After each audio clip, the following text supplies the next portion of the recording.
Assemble the accused! Bear witness to their trials! The time of the Inquisition is now at hand.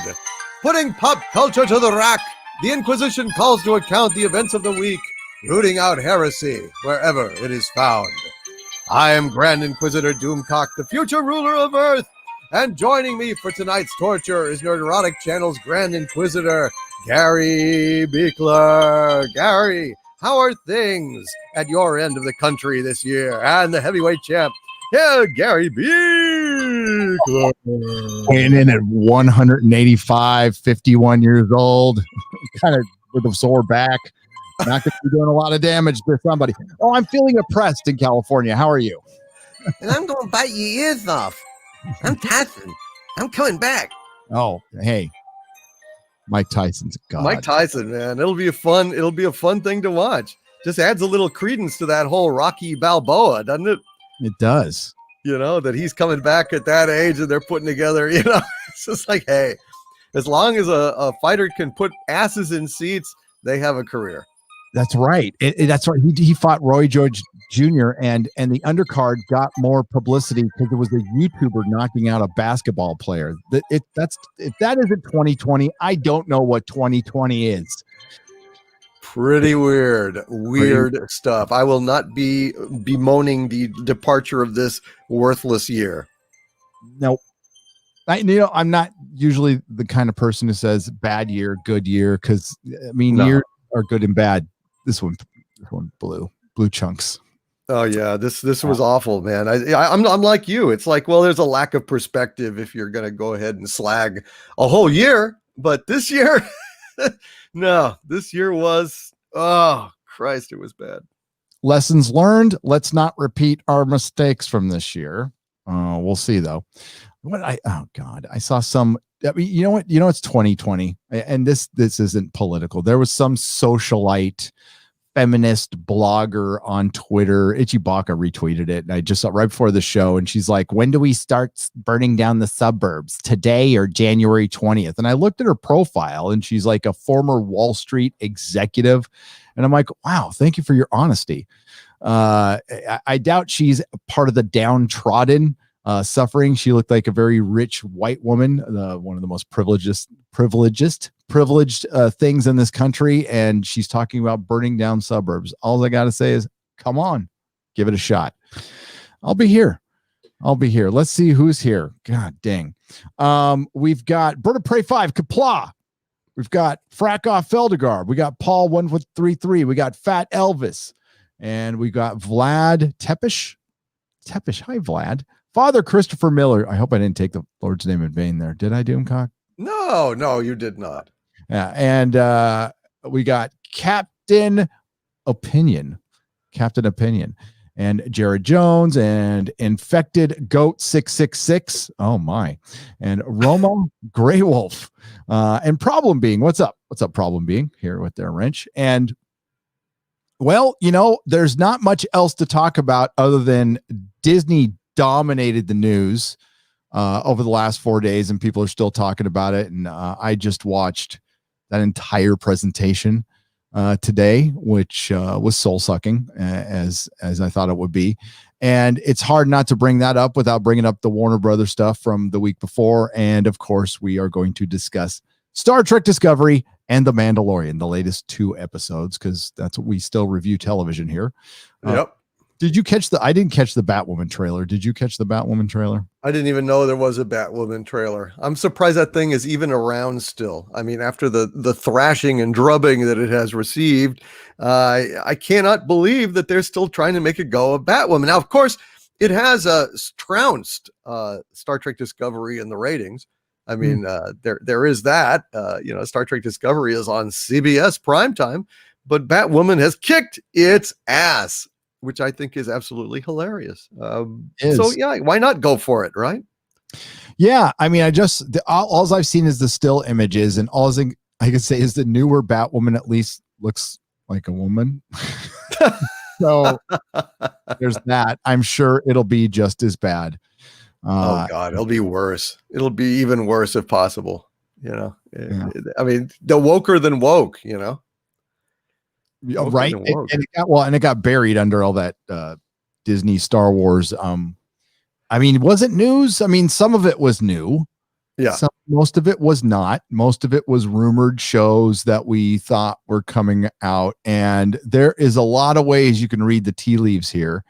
John Campea came out and said that Disney came out and basically slapped their Johnson all over the WB's face. And I totally disagree. I couldn't agree more. Because if you look at the dates on the release of most of the big stuff, like for Marvel and Star Wars, it ain't coming out this year. It ain't coming out next year. It ain't coming out next year either. Yeah. And this was a big we need money session from Disney. So we're going to just basically announce everything we were planning. And we know how Disney plans go. Just ask the Disney trilogy. Solo. Hashtag Solo lost money. So the one thing is clear. I mean, it's not like the woke is going away from Disney. It's not. The Leslie Headland show, which is going to be a female-centric Star Wars, is happening. And we're getting a Lando show from the creator of Dear White People. Although they didn't announce Donald Glover being associated with it. So that was odd. Last time didn't you hear Boba Fett was filming? The Boba Fett show was actually filming. I heard that. I've heard similar rumors, but I personally, I've never reported about a Boba Fett show because I simply don't believe it. For God's sakes, man, we've talked about this. How are you possibly going to do 2 shows about, Mandalorian helmeted bounty hunters? You haven't got enough story to fill 1 show. How are you going to do 2? How are they going to be different? They're going to be going to the same planets, same shit. Oh, over and over and over again. And it's just, I don't know how they would possibly do it, Gary, but I mean, that has been out there, but I don't know. I guess they're not doing it, or it's going to be rolled into Rangers of the New Republic, and it will be Cara Dune and Boba Fett in that show. Well, Grace Randolph thinks it's going to be Mandalorian season 3, and I completely disagree with that. But that's Bounding had an article on her rumor that it's filming in the same slot as the Mandalorian, and then Grace said that the trades had reported that Boba Fett was filming. Well, I went and looked in the trades, and no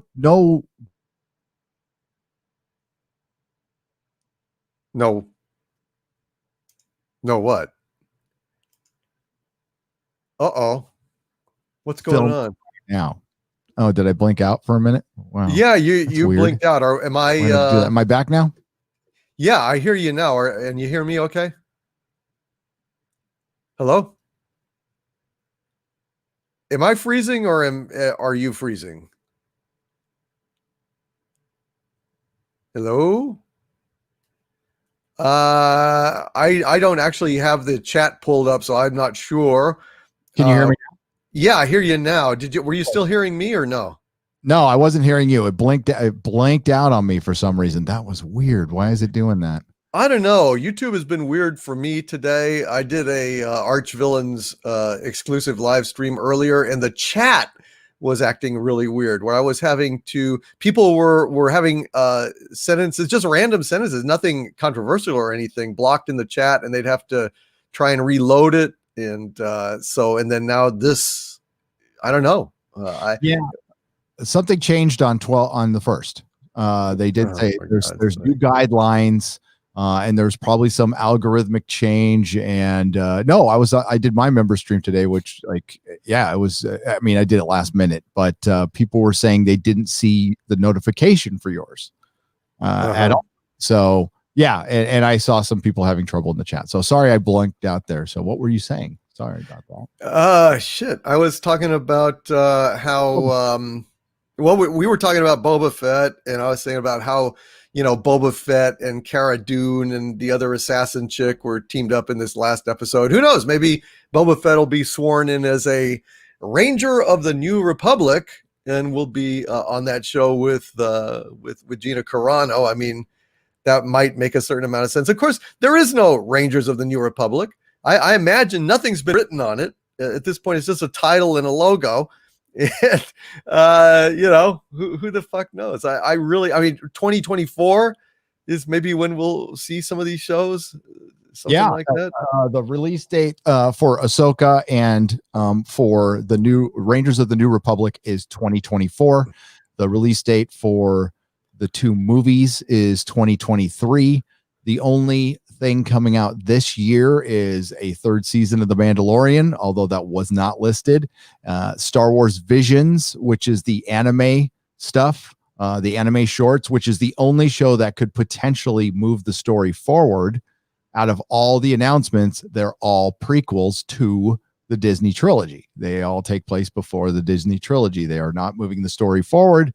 And that's something I think a lot of us predicted after the disaster that was Disney Star Wars, is they're going to play it safe. They're going to muck around in the past in prequel territory, thinking it's safe. But as Star Trek fans know, that's not safe. It's far from safe.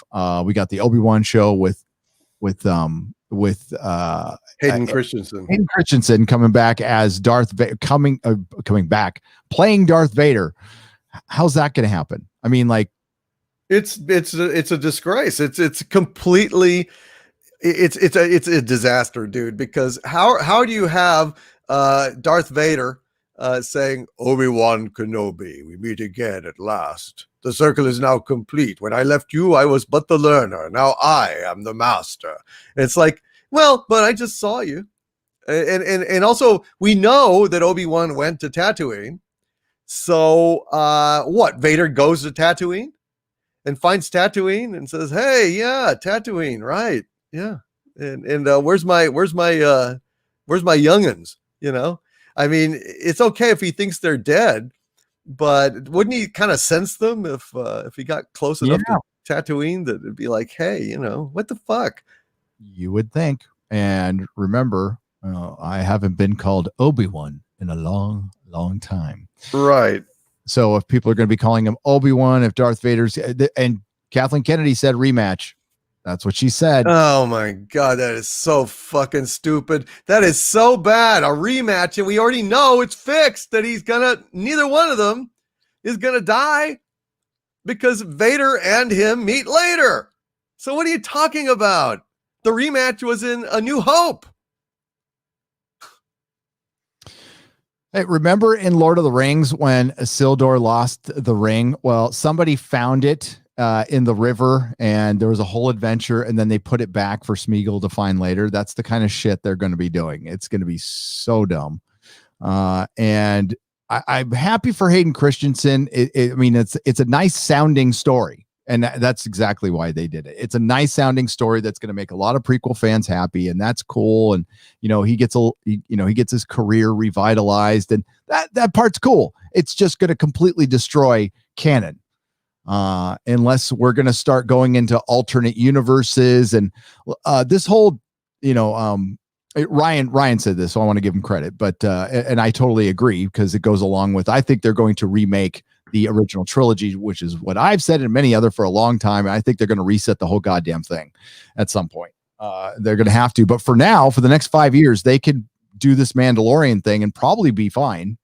It's the Iron Man that's introducing to, it's going to be the Star Wars extended universe or whatever they're going to call it. These two shows are going to be connected to Mandalorian, and it's just like Marvel, and they're going to interconnect, and they're going to end with some big story at the end. And that'll probably somehow tie into Cassian Andor. A show. I mean, I could care less about the show, and they're putting a ton of money into it too. That is really, really, really telling. I mean, that is like one of the greatest admissions of failure that Kathleen Kennedy has ever had to endure, because they didn't do a show about the amazing Wonder Ray. They didn't do the further adventures of Finn and Poe when they become private eyes and are solving crimes, with their cat sidekick. They went for Cass Andor, a guy that has maybe 30 minutes, 40 minutes of screen time in one movie, as opposed to all the shit that they've done with Ray, Finn, Poe, Maz Kananda, and all these Holdo. Nothing with Holdo. Nothing with Rose Tico. Racists, Total. sexists. So yeah, I think that is a stinging rebuke and a heartfelt confession of utter failure that makes me giggle. Yeah, this is okay. So they have a show based around the prequels. They have one based around Rogue One. The other two are from the Mandalorian. Then they have this Leslie Headland show, which is out of nowhere, which takes place like 1,000 years in the past.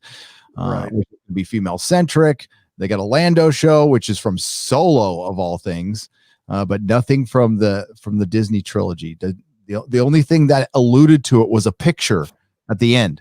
A picture that did not have Luke or Han Solo on it at all. So that's the one thing I noticed. And we get mixed signals. And you wonder how much Warner Brothers influenced this meeting. Now, I'm sure the meeting was planned. I know it was planned well in advance, but you had said that there was a bunch of meetings. And I absolutely, after Warner Brothers dropped a bomb on Hollywood, I'm guessing everybody had meetings. Or you would hope they would. Yes, they did. And they probably had to mock up some new logos, like Rangers of the New Republic. Like Gina Carano got her show probably in the last week or so. And who knows if Bill Burr is going to be in it with her? It's probably going to be popular with a lot of people. That's undeniable. And then there's the whole all roads lead to Jake Skywalker. All roads lead to the First Order.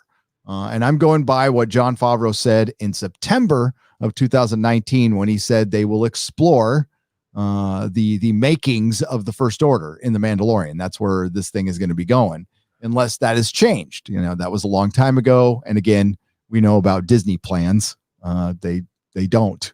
they essentially don't. Hopefully they've improved that. But that's going to be the thing looming over all of these shows, all of it. Right. For me, maybe some people don't have a connection to the original trilogy and it doesn't bother them. But as far as what we've witnessed over the last couple of years and those Disney employees who were talking a lot of shit to fans, a lot of them are still there. So, I mean, how do you feel about that? And I ask in the chat, is it, can you separate the art from the artist? No, Disney's never going to come out and apologize for shit. That's not realistic, but say they try their best. They do what they're doing with The Mandalorian and they don't inject it full of identity politics and they just try to make Star Wars. I mean, it's late, but is that good enough for some people? It's not for me. Personally. It's not for me. It has to be the terms that were outlined earlier. They have to get rid of Kathleen Kennedy. They have to decanonize or acknowledge that shit that was on the theaters, in 2017 and onward is not real and is not Star Wars. They have to decanonize the sequel trilogy. Okay. They've got to do all those things. Otherwise, we're just we're done. There's no coming back from this. Cannot have Luke Skywalker be that pathetic, that disgusting. So the problem is that if they are going to decanonize the Disney sequel trilogy, then we're going to have to be moving forward towards the First Order and Palpatine and Snoke and all of that shit in order to get to a point where, say, Ahsoka goes into the Veil and stops Palpatine and ends this whole timeline, this chain of events. You know what I'm saying? So it's either way. Sadly, it's going to look like they're moving towards the Disney sequel trilogy. The question is, at the climactic moment, will they do something to decanonize it? Or will they go ahead and bolster it and cement it further into canon, in which case Star Wars will be dead to me, dead forever. So I don't, and you see what I'm saying? It's going to look the same regardless. And we'll only know at the very end, which is maddening. And I don't know. I mean, it depends how long they drag it out. But this shit needs to happen. We need to get some inkling that they're going to give some kind of redemption to Star Wars and Luke and some vindication for George Lucas. Otherwise, this thing is fucking stillborn. Yeah, I mean, I saw it as a giant step sideways. I mean, Yeah. some of the stuff certainly, like the Gina Carano show. Like I said, with Bill Burr, it's interesting. I'm not gonna lie, but am I like excited about it? No, not at all. And Ahsoka, I'm not excited about at all, but I know a lot of people are, and I think she will probably become front and center, because that's what Dave Filoni wants. This character who doesn't get alluded to once in the prequels. She was so important. And I mean, are they bringing back Hayden to insert some scenes into the prequels? I don't know. I don't know. I think we saw a shot of someone who could have been Ahsoka in the final one, Revenge of the Sith. It was like on an Order 66 plan, but I think she got killed. I don't know. Maybe it wasn't her, but it was a Twi'lek Jedi, as I recall. Yeah, but I could be mistaken. Before, but they could certainly retroactively. I mean, like, look at how seamlessly Star Trek Discovery has been retroactively taking apart the. It's so easy to destroy, isn't it? It's easy to destroy. Absolutely. They didn't do it seamlessly. They just ripped it in bloody chunks apart. But yeah, it's definitely impacted. It's far easier to destroy than to create, as McCoy said, or Spock said in Wrath of Khan. Yes. So yeah, I mean, like, as it stands right now, Warner Brothers is releasing their entire 2021 slate on their streaming service in 2021. Now, not counting, I paid attention to some stuff, but honestly, I don't care about the Disney princess movies, so I didn't pay attention at all. Even though I was watching it, I just phased out.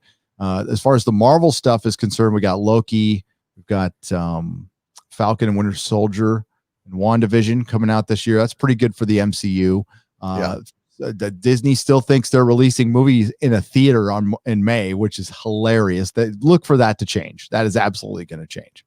And I think the Eternals is later this year. In the meantime, all of Warner Brothers slate will be out this year, including that pesky little Snyder cut on top of Dune and a bunch of other things. That I mean, it'll be interesting. It'll be interesting to see who wins out as far as subs is concerned, because I think once the hype, dies down, I mean, the Disney stock went up. It worked. But let's remember, this is what they do. They make programming that's supposed to create hype. I don't know how anybody got hyped from this, though, because it was, oh my God, Kathleen Kennedy's presentation could not have been sadder. She's just, I don't know if she's on methadone or that's just Kathleen Kennedy. Maybe pretty bland, was it? Yeah. Very, very bland. Well, but I mean, she might have, needed to be on something, because, all the executives, for all we know, could be having emotional and mental breakdowns as we speak, because it just occurs to me that, when they released Mulan, they wanted to charge $35 for it, essentially, $15 to get the service, and then another $20 to actually rent the movie on the service. If they were planning on doing that for all their other movies in 2021, Warner Brothers rogered them spectacularly by saying, no, we're just going to give our movies away on our streaming platform. How do you like that, Disney? And Disney was probably like, yeah, fuck, we can't. We can't. You mean we can't charge $20 on top of the subscription fee to people with our new movies? We're fucked. So I don't know. I imagine they panicked at that. Think about that. That's love not an option. South Park to make a Mickey reaction to that news. That would be hilarious. I was watching a bunch of South Park Mickey stuff today. It's funny. It's funny. Casey Asowski for $50 says, "Hey all, I just want to take a moment to thank you both for being one of the few things I watch every week that I truly enjoy. For time ever, The Mandalorian sucked." Casey thinks The Mandalorian sucked. We'll talk about the Mandalorian in a little bit. We will. It definitely is not a perfect show. It is not a perfect show, but it's, when you compare it to some of the other complete shit that's out there, there is stuff I'm looking forward to. Like I said, the Loki show looked pretty damn good. I like the trailer. I like the music. The Suicide Squad by James Gunn. I'm looking forward to that movie. I think that's kick-ass. And honestly, the Snyder Cut was more interesting to me than anything on the Star Wars side that Disney announced. And it might be more interesting in the Marvel. And then Marvel did some cringe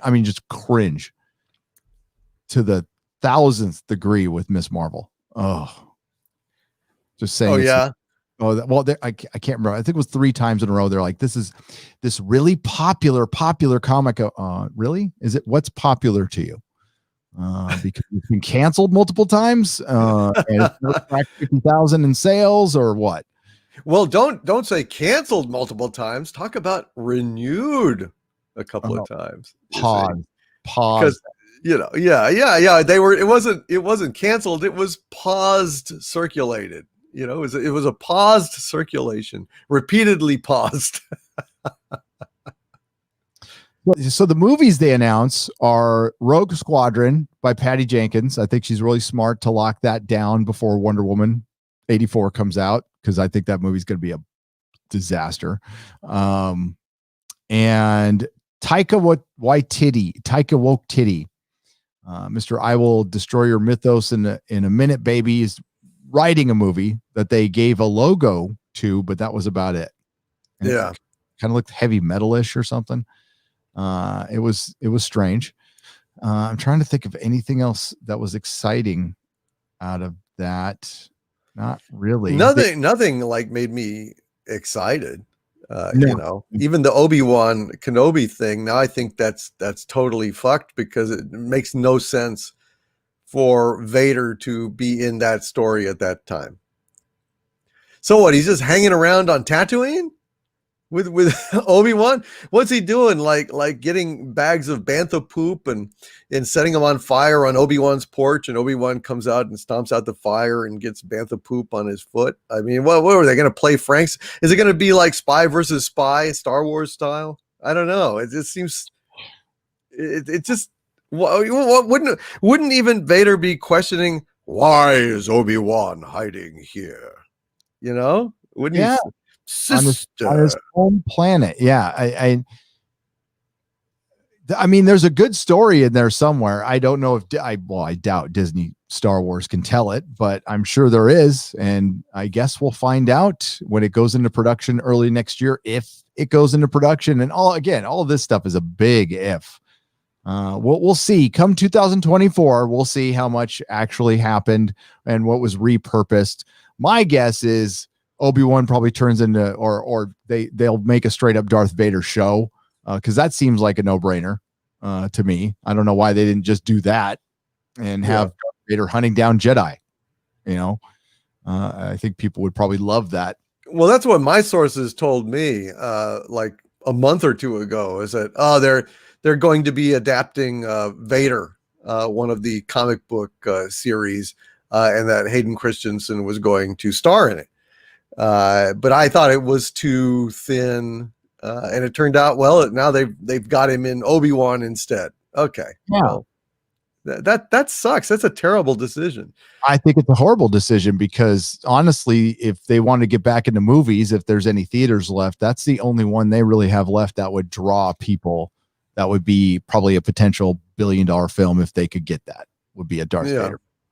Yeah. Or they need to get a lot more creative, and they need to do for Star Wars what Guardians of the Galaxy did for Marvel, which is take a out of left field approach that is just full of freshness and fun again, and it's just a rollicking adventure. Remember Adventures? Instead of all this shit, I don't know. I feel like this stuff is tepid. It's lukewarm, and at this point it's medicinal in a way, because it's kind of a balm to soothe our nerves after the Disney sequel trilogy. But is it actually good on its own? Is it something that we would look forward to watching every week, like we look forward to The Expanse or Banshee or Orville or something like that. No. When Bob Chapek at the end or beginning, at the beginning was giving his spiel, and I'm going to paraphrase what he said. I showed it to my members, but he said, this is going to be the perfect blend of creative freedom and data-driven analysis. And he was referring to storytelling.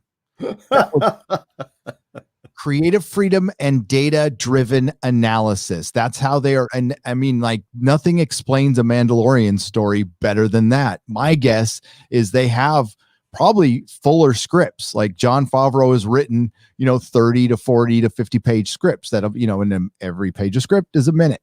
Okay. And then it goes by the data-driven analysis, which, that plot complication might make 20% of the audience feel uncomfortable. We need to remove that. And the notes are just given by an algorithm at this point. That's what it feels like. And so that's why you wind up with something that just feels like it has had the stuffings kicked out of it before you ever saw it. It just is so bland. And Robert Mandalorian. They hand him a 19-page script.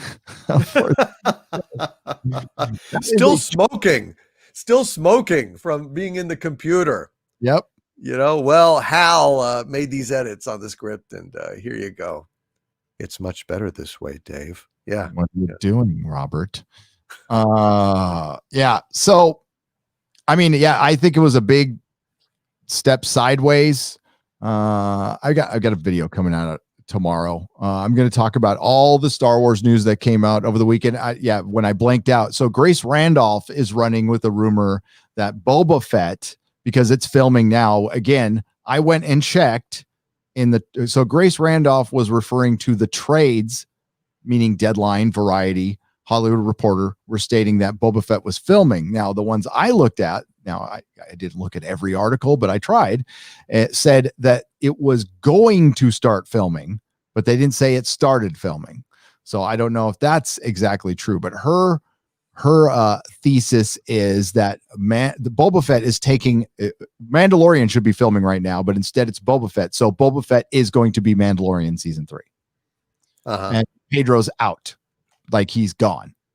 No, I don't think that's true. I don't believe that at all. For one, if Pedro was gone, he'd be gone. They would announce it. They're Disney. They would get over it. I don't think Pedro Pascal holds any weight over Disney.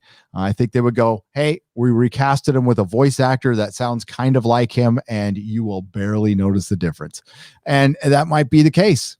But if it's over the whole I took my mask off thing, well, he took his mask off this episode. So, I mean, if that was a result of any drama, I don't know. I could see after watching season 2, I would see why Pedro would have a beef with his character, because he's kind of dumb and his character is become secondary now. And it's the guest stars who are much more interesting. In something that's very lightly interesting to me, very lightly interesting. I try to give an honest review on stuff, and everybody interprets stuff differently, and I understand that. I do. But some people interpret it as an endorsement. I do not endorse Disney. I do not endorse Disney Star Wars. I do not recommend that you sign up for Disney Plus at all. If you want to watch stuff, I mean, you're clever people. You can figure it out. Or you sign up for like a free trial and, just dip out at the end. But no, I wouldn't recommend it. Even the most interesting thing out of the entire announcement to me was Noah Hawley taking on Alien. I was like, that has potential to be good or really horrible. No in between. Yeah, but where is it going to be aired? Hulu? It's going to be on Hulu. It's going to be rated R, and it's going to take place on Earth. And well, I guess if he didn't make it woke, then it could be pretty good, maybe. When he's not woke, he's good. When he's woke, he's fucking woke, and I lose interest. So hopefully Yeah, hopefully it's not intersectional feminists, making peace with the female aliens, and they find out it's just, and they just team up to kill men, which could be it. That could be it. Who knows? The aliens is a force for, social justice in the world. That would be special. Mm-hmm. Mm-hmm. That was the only interesting announcement. No mention of the Orville at all. Now, it's Disney, but they own Hulu, and Hulu is running the Orville, but they didn't mention it at all, which is kind of weird. Yeah. I thought it was weird too. But no real movies announced. No big movies announced for Marvel other than the ones we already knew. And they think they can release Black Widow in May in the theaters. That's not going to happen. That's at least here in the States. I don't know. That seems unlikely to be successful, but I guess we'll see. I mean, who knows? Maybe. Yeah, it's not likely. Ace Mr. Freeze, hail Ace Mr. Freeze. I know you're in the chat right now. Was in my member stream, and he passed on some information from Japan, which was very interesting concerning the COOF and concerning public transportation and theaters. And one of the Japanese studies that hasn't seemed to have made it over here to the States yet. Don't know why, but if you're on public transportation, and apparently if you sit diagonally, not across from each other, that reduces it your chance of getting it, of course, with a mask on, by 75%, that's pretty interesting. And another study saying that movie theaters, you can eat hot dogs and popcorns and it's fine. There's no study that shows that it spreads any faster in a movie theater than anywhere else. No kidding. Yep. But very again, interesting. That information has not made it over here yet. Not surprised. Very interesting. Love that information. So I don't know if we can, besides all of what we're talking about, there's still the Disney weaponized the access media and their creatives to attack paying customers while they deliberately set out to destroy two male iconic characters because they wanted to knock them down a peg because they were white males and because of intersectional feminism. That's why we had Luke Skywalker drinking directly out of a titty, and you can't put the soy milk back in the titty, and Han Solo still died a bad father, and that's still going to matter to a lot of people, despite how cute Baby Yoda is. And listen, there's a bunch of different Star Wars fans out there. There's EU fans, there's EU and prequel fans, there's younger fans who have zero connection to the original trilogy and don't know what it was like when it came out. Now I get that, that's fine, but that's my perspective. That's the only one I know. And that's the perspective of being in a crowded theater watching Star Wars for my 10th time. The movie had been out for months and it was like an opening night. That will not get repeated. The only movie that got close to that was Raiders of the Lost Ark, which came out a few years later, which stayed in a movie theater near me for over a year and a half. And that year, the theater was packed all the time. So you're just not going to see stuff like that anymore. And you cannot create something like Star Wars with a committee. You can't create it with an algorithm. The perfect, the synergy of creative freedom and data-driven analysis. Did you get your TPS reports, which was actually fucking dropped in last week's Mandalorian? I couldn't believe when I heard that. I thought that was kind of funny. So, what do we sentence Disney Star Wars to? I think like a kind of a purgatory, a purgatory with a trap door that opens up into a pit of alligators and great white sharks and stingrays. So we will push that button the moment that we know that they are canonizing and reinforcing the Star Wars trilogy, the sequels trilogy. And if they don't, then we will open the door and allow it to leave. I think that it's kind of it's a state of suspended animation at this point, where we will withhold judgment. Although, really, honestly, I think while it's in there, we could blare like Justin Bieber at them or something, like 24 hours a day or something like that. Yeah. And like there was a little brouhaha on Twitter that I wasn't really involved in. I've talked about it in previous live streams. Doomcock didn't see it at all. And it's over the Mandalorian and the hashtag the fandom menace. And I guess some people were taking exception. Like the Mandalorian is much better than, it's the best thing Disney has produced, but I still don't think it's that good. But if you enjoy it, by all means enjoy it. Like, yeah. It's no judgment on you. And I've never been like that. If you like the freaking Last Jedi, fine. You can like the Last Jedi and we can disagree on stuff. My perspective of the Fandom Menace was it was a hashtag used to a loose collection of individuals united in the principle of respecting the fan, which means a fan that disagrees with you too, and protecting our modern mythology, a franchise that Disney owns, but they need to respect the fact that the reason they paid $1 billion was because of us, not because of Disney. And they've proven that by failure after failure after failure. And the fact that it's still alive proves how strong this franchise is. And out of the three that I talk about the most, I'll include Marvel Comics, DC Comics. 5 out of DC Comics, Marvel Comics, Doctor Who, Star Trek, Star Wars is in the best shape out of those 5. It's stopped the bleeding with the Mandalorian. Now, where that goes from here, I don't know. Now, has it turned the corner? No. Has it made things start to be okay? Are we on the path to healing some wounds and mending some fences? Not even close. Not even no. 2 seasons of a little TV show that takes place in a little part of the universe doesn't solve all that. It doesn't put the soy milk back in the titty, and it doesn't unsay things that were unsaid. Now, does that mean Jon Favreau isn't trying? Of course he's trying, and we have to. If somebody else is trying, you have to support that individual, or not. You could just not like Star Wars anymore, and that's fine too.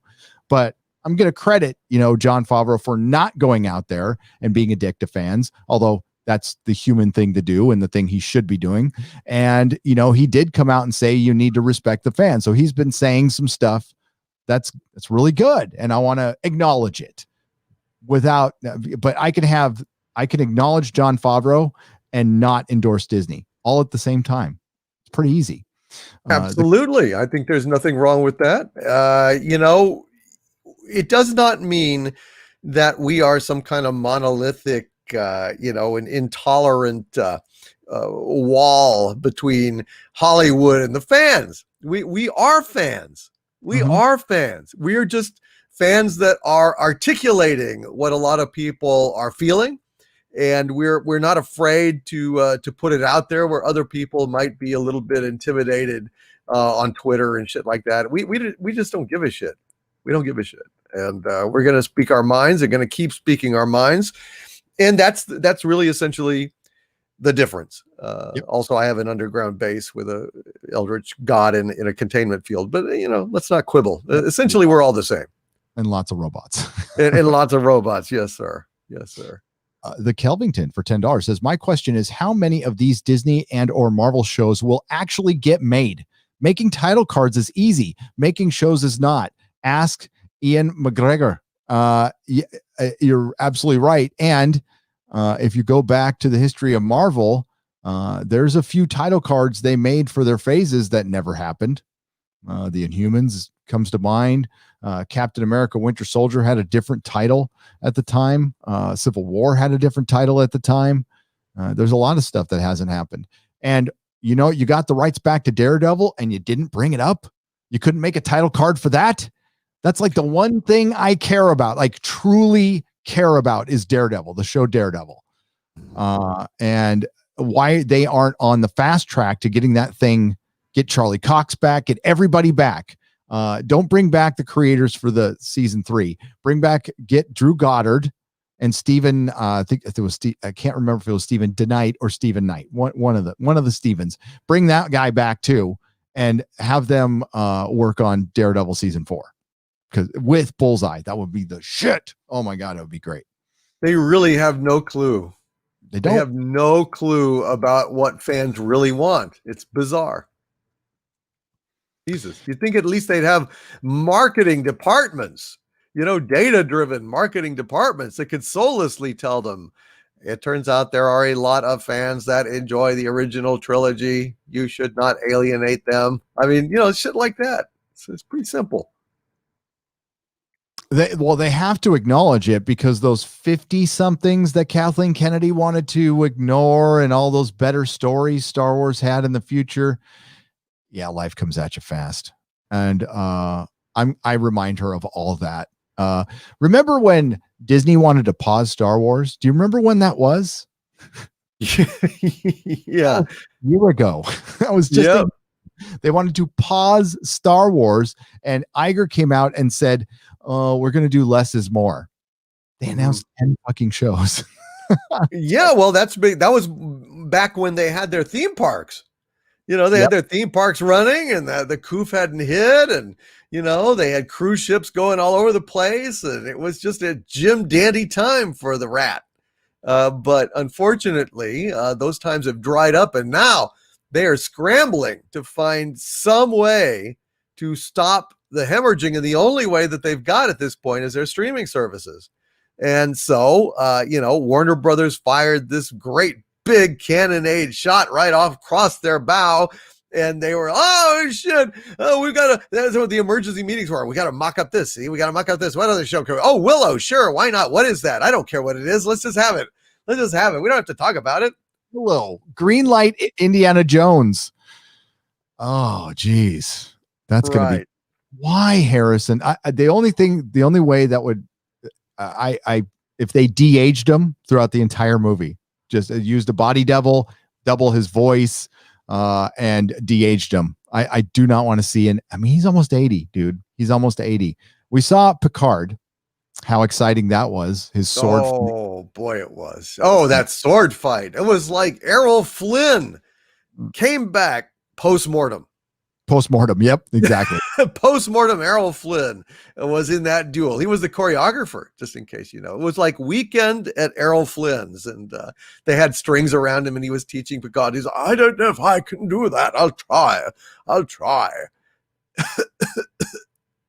I apologize for my whiteness. Yeah, it was fucking awful. This thing, they are desperate, and they just wanted to throw out as much shit as they could. And they said, just say it's 2024. That's the equivalent of saying, the check is in the mail. Sure it is. Yeah, just another 2 weeks. It'll get there. It'll get there. And that's what this whole meeting was buying them a bunch of fucking time. So the next super chat. Okay. So I agree with your sentence to Disney Star Wars. It's the same. Well, I mean, they are sentenced to my apathy. Somebody who used to give them thousands of dollars over my lifetime and lived and breathed Star Wars. I don't care. I just I don't get mad. When I see Leslie Headland's, former Harvey Weinstein assistant Leslie Headland get mentioned for her female-centric Star Wars, I just kind of roll my eyes a little bit at this point. But there are people out there who are still huge Star Wars fans who are still pissed about this. Chewbacca made a big old video about it, and I watched it, and it was damn good. Sorry, it got age restricted, brother. Dropping those F-bombs that you got to watch out for. I'm gonna have to bleep everything out now. I had a video age restricted on my Nerdrotic Daily, and it was just because of F-bombs. It's like, what the really happening to YouTube, dude? This is not cool. I am a big supporter of YouTube, and I understand some things they have to do. This last couple weeks has been just dumb. They've been nuking people, and they've nuked a bunch of channels. They have, huh? Yeah, and it's really affected everything now. So plan B, got to work on that plan B if they can open shit up again. So Nikki D for $5 asks, hail gents, what are your thoughts on the upcoming MCU lineup? Aside from a few shows and film, the overall census appears to be meh. Oh, major meh. I'll read it off to you. WandaVision, okay, that looks pretty good, but it looks like just like a little fun TV show. It's going to have major implications that could lead to it could be fun, or it could be a giant disaster getting into multiverses and stuff like that. It ends up being a giant disaster in comics. And the reason that Marvel really hasn't done that much until Disney took over is because it F's with your continuity. And my timeline for the 616, that's what the timeline for the Marvel comics is, was the last Secret War. With the Secret War that brought in Miles Morales to the regular 616, that's my ending point for the Marvel universe. Mm-hmm. So WandaVision, What If, the animated What If is going to have MCU actors. That could be okay. I don't hate it. It's interesting. I love the comic book. I have every single What If comic book ever made. And What If Elektra Didn't Die was written and drawn by Frank Miller, which was brilliant. What If #1, which is Spider-Man joining the Fantastic Four. The Loki trailer. Did you see the Loki trailer? I have not seen it yet. No, it's good. I liked it. I thought it was good. Hawkeye, who is going to play second fiddle to Kate Bishop. No interest whatsoever. And I have no interest in Hawkeye, even though I like Jeremy Renner, but he just looks like a G.I. Joe without his purple costume. And that's where I stand and sit on that one. The most woke thing that Marvel has come out with, the MCU, is the Marvelous Miss Marvel, which is going to make Captain Marvel look like nothing.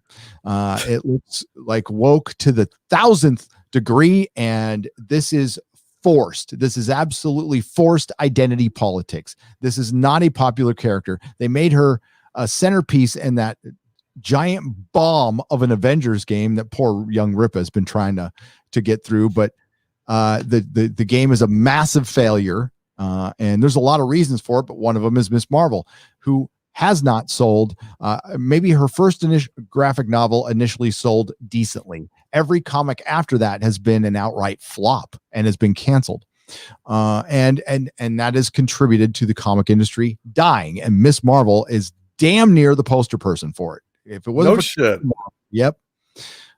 She-Hulk, a character I would love. I did an entire podcast many years ago that when they announced that Captain Marvel was going to be in a movie, and I did a podcast going, this is the wrong female character. You should be doing She-Hulk. Now I was thinking John Byrne She-Hulk. Sure. She's smart, she's sexy, she's strong, and if they adapted the John Byrne one, it would be people would love it. She broke the fourth wall before Deadpool. But no, this is going to be modern 2020 She-Hulk, and now it's got the oh god, I forgot the name of the clone show, Orphan Black. Right.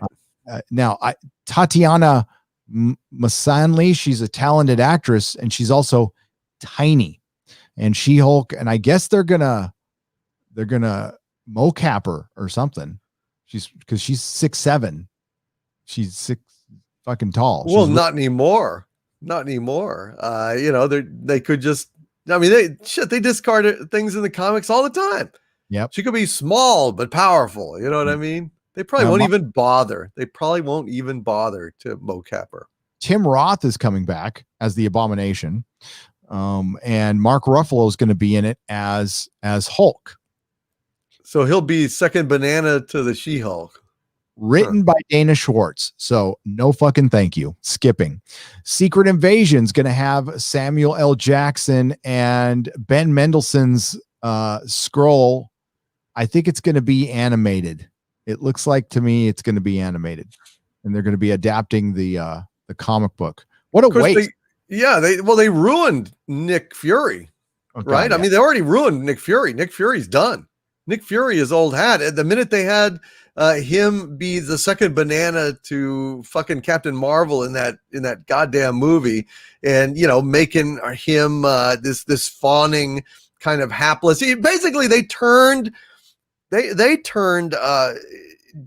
Nick Fury into Steve, what's his name in Wonder Woman. The basically like. Yeah. Yeah, just basically the kind of hapless manzel in distress kind of thing, tagging along after Wonder Woman as she does all the heavy lifting and everything else. It's terrible. And then they had the cat claw out his eye as a joke, to go ahead and explain how he got that scar and got the eye patch. That was great. You ruined a fucking legend. You ruined a legend. And now why do I have any interest whatsoever in seeing that character ever again? I don't. I mean, I love Samuel L. Jackson, but they fucked him up. He's done. Yeah, I agree. No, his character and if I would have refused to do that. But now, yeah, his character is cucked. Yep. Thor: Love and Thunder with Christian Bale as Gore the God Butcher, which I'm like, yes, all right. Then I see Tessa Thompson as Valkyrie and Natalie Portman as female Thor. No. But here's okay. Then we have the Armor Wars with Don Cheadle. That's supposed to be is this going to be a TV series adapting the Armor Wars without Tony Stark? It's kind of meaningless because the Armor Wars were supposed to be Tony Stark's worst nightmare. And if we don't have Tony Stark in it, it kind of doesn't matter. And Don Cheadle, Don Cheadle and I was for him taking over for Terrence Howard. Now I miss Terrence Howard as Rhodey. Just saying. Ironheart, which is going to be probably as woke as Miss Marvel. No thanks. Guardians of the Galaxy Christmas special. I'll watch this because they're filming it while they're filming Guardians of the Galaxy 3. So that'll be interesting. Only One King, which is will not Feige. Did I just say Feige confirmed Marvel Studios will not recast Chadwick Boseman, who plays King T'Challa of Wakanda, and in Ryan Coogler's Black Panther 2. Boseman starred in 4 films. So if you're not going to recast him, what are you going to do? I mean, they're going to put him in an android body, and they're not going to shrink his prostate, and he's going to know my special pain. I don't. I mean, unless they're going to make Shuri Black Panther, but she got canceled because she shared a video on Twitter, so that might be a problem. Oh dear. With all due respect to Chadwick Boseman, if I was Marvel, I would wait a few years and recast the role. Sorry. No actor is bigger than the role. Black Panther is a big time Marvel character, and you don't retire the character for an actor. It's very sad what happens. And I know I sound like a total dick, but I said the same thing after Heath Ledger with the Joker. These characters have been around longer. Just let it breathe, give it time, show the guys some respect. We'll always remember them. Right. But right. Ant-Man 3, because the last one was Wasp and Ant-Man. I would, I just, the last Ant-Man movie sucked. I didn't like it at all.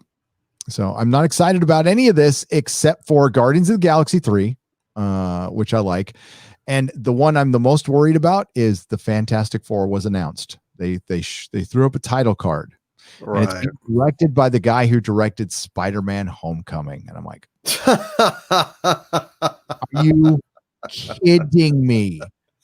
Oh, your most important, like if you fuck this up, Marvel, it might be over. I mean, you still got the X-Men out there, but this is something no one has gotten right, and now it's in the hands of Marvel. This is your first family. This is the comic book that started it all for you. The reason you're a $1 billion franchise, the reason there's an MCU, all of it is because of the Fantastic Four. If the Fantastic Four doesn't hit, none of this shit happens.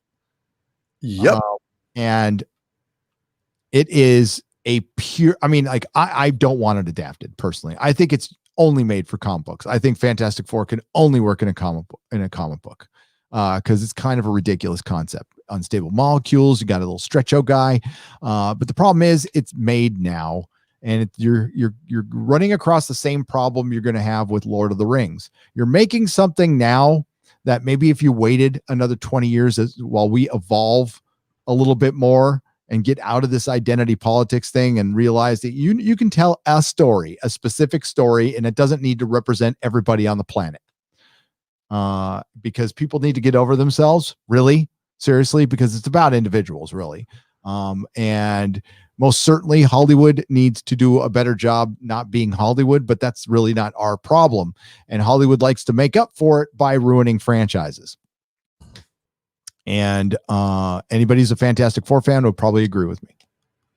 Yeah, the Fantastic Four is a very important comic book. It's one of my favorite comic books of all time. And it's a disgrace that we've not had one great Fantastic Four movie made. We have never had it. And for them to just slapdash this together and turn it over to fucking Spider-Man Homecoming, that movie really killed my enthusiasm for cinematic Spider-Man from Marvel. I mean, I didn't even bother to go see Far From Home. I have no idea what it's about or what happened in it. It just the kind of sort of amazing Spider-Boy is just not fucking what I want to see. With him answering to Tony Stark. And Tony Stark. I mean, Jesus Christ, they made Tony Stark appear fusty. He made him appear grumpy and crotchety. It turned the rebel of the Marvel universe into something like, I don't know, a crabby old uncle that's like disappointed in Peter Parker constantly. It was sad. It's really sad.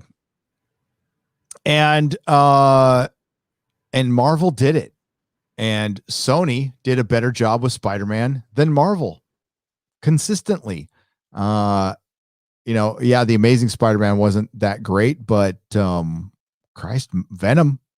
I don't think Marvel would have made Venom as I thought it was good. I thought it would suck. I walked in there going, this is going to be the worst piece of crap. And I ended up liking it. Walked out going, God, that felt like a 90s comic book movie. And that's what I needed right now. That's why I have no faith.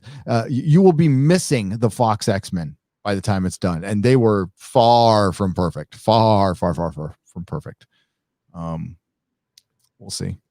But the Fantastic Four, if they don't get it right, and they're going to mess with the X-Men. That whole Daniel Radcliffe rumor, I can completely see that happening. Like getting Harry Potter to play freaking Wolverine. That would be so bad that I cannot even hold it in my head. Cannot even acknowledge this thought for longer than the minute or so it takes to discuss it, and then it will flee my head because it's like, seeing some kind of incomprehensible shape in the world that, while you stare at it, you kind of can sort of acknowledge it's there, but the minute you look away, your brain wipes that knowledge from your head to preserve your sanity. Right. And what this is like. He's got a weak chin. So, Felipe, he does. Jesus Christ. Not exactly a pillar of masculinity, for God's sake. No, absolutely not. Felipe Abrigo for 1,000 Chilean pesos. Hello, sirs. Please delete Michael. Burn all the men. Burn all the men. I like it. Burn all the men. Well, when CBS decides they want to decide losing money or stop losing money, then sure. Until then, we will continue to cover the nonsense. And we will go over that episode. I can't wait to talk about it. President-elect Ken for $5. Two shows I would recommend. Your Honor with Bryan Cranston and Manhunt Deadly Ground with Cameron Britton, doing a great job portraying Richard Jewell. I wanted to see that Richard Jewell movie. Yeah, I'll check that out. Thanks, President-elect Ken for $5. Good call. Wolf Hornet for $5. I remember you two talking about Blade Runner 2049 last week. I saw the film and I saw it for free, and all I have to say is I want my money back. Thank you. Thank you for for that warning. People keep trying to get me to watch it, and I keep trying to say I cannot afford to have Blade Runner compromised in any way. So I ask, if I watch this thing, is it going to impact my enjoyment of Blade Runner? People say, no. And other people say, yes, definitely. So I can't take the chance. It will most definitely impact you watching Blade Runner. Don't. Listen, Denis Villeneuve is a very talented director who needs somebody going, move along, just move just a little bit. But he's really talented. And I think when he finds the right project, it will do. I mean, maybe Dune's it. Maybe Dune is it. I hope it is. I was actually looking forward to seeing Dune. So I gotta finish the book before it comes out. But the Jinja Ninja for 500 yen. The Inquisition, the Exozone, Friday Night Tights. Love these, and I can't wait. I can't thank you enough. Watching Ash versus Evil Dead and having a hell of a time. Thanks, Nerdrotic. Everyone, if you don't mind a little gore and you liked those old Evil Dead movies and you haven't seen the TV series Ash versus Evil Dead, it comes with my highest recommendation, absolute highest, Nerdrotic seal of approval. I wanted to read a message somebody sent to us right before the show, Doomcock. It's to you and me. Absolutely. Okay. Hey, I just wanted to say thank you for all the entertainment support your channel has done. Found you in Doomcock after The Last Jedi. Please also thank all the great people on all those live streams. That's you guys in the chat.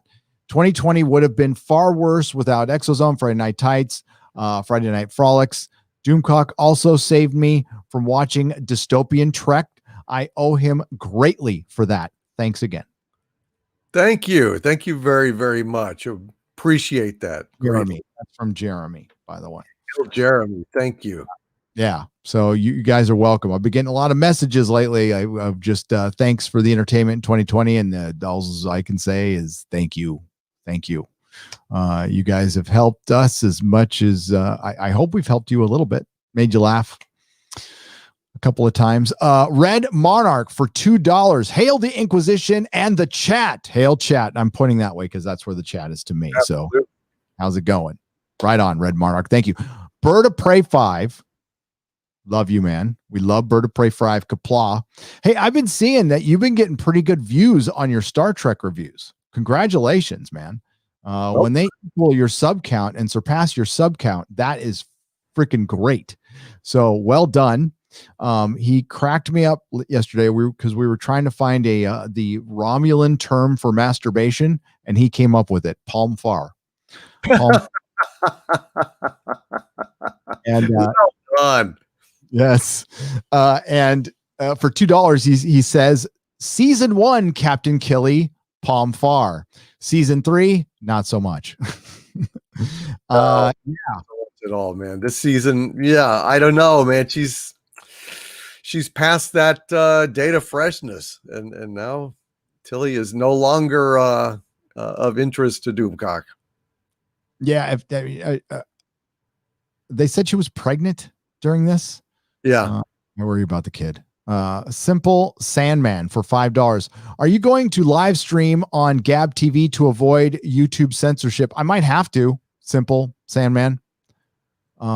Listen, I've looked into alternate sources, so has Doomcock, and I've come up with jack squat because I live stream a lot and I've got to focus here. And dude, I know people are mad at YouTube, and I got in a big old YouTube doghouse because I went on OAN, which I'm just starting to get out of, and that's fine. That's the risk you got to take. But I am seriously considering other venues now. I have to, because this is getting ridiculous, and especially I am fucking milquetoast compared to other people, like complete milquetoast.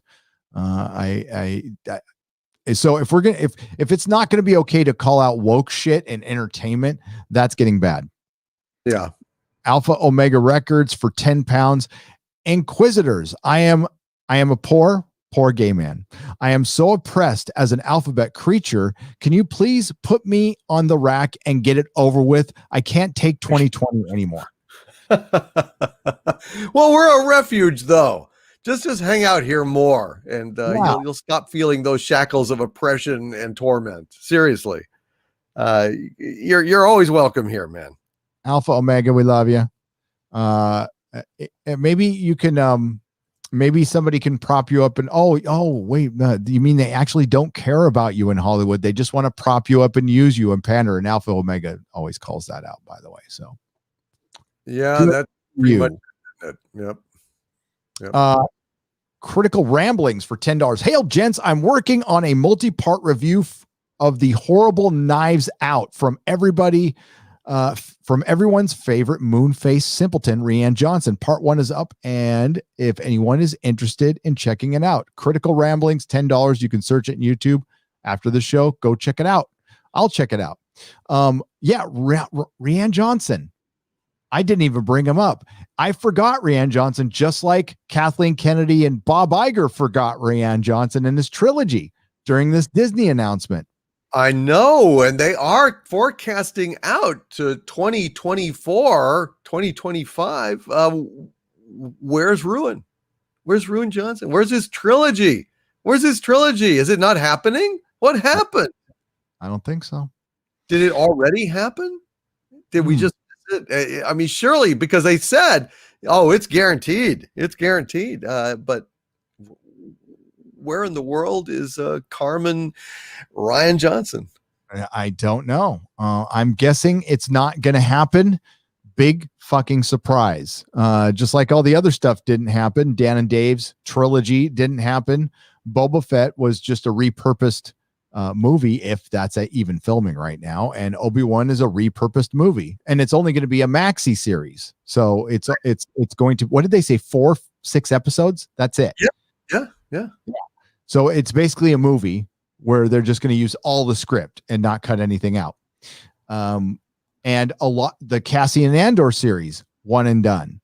A lot of these series that they didn't tell their investors are one and done. Is Ahsoka Tano going to be an ongoing series? I don't think so.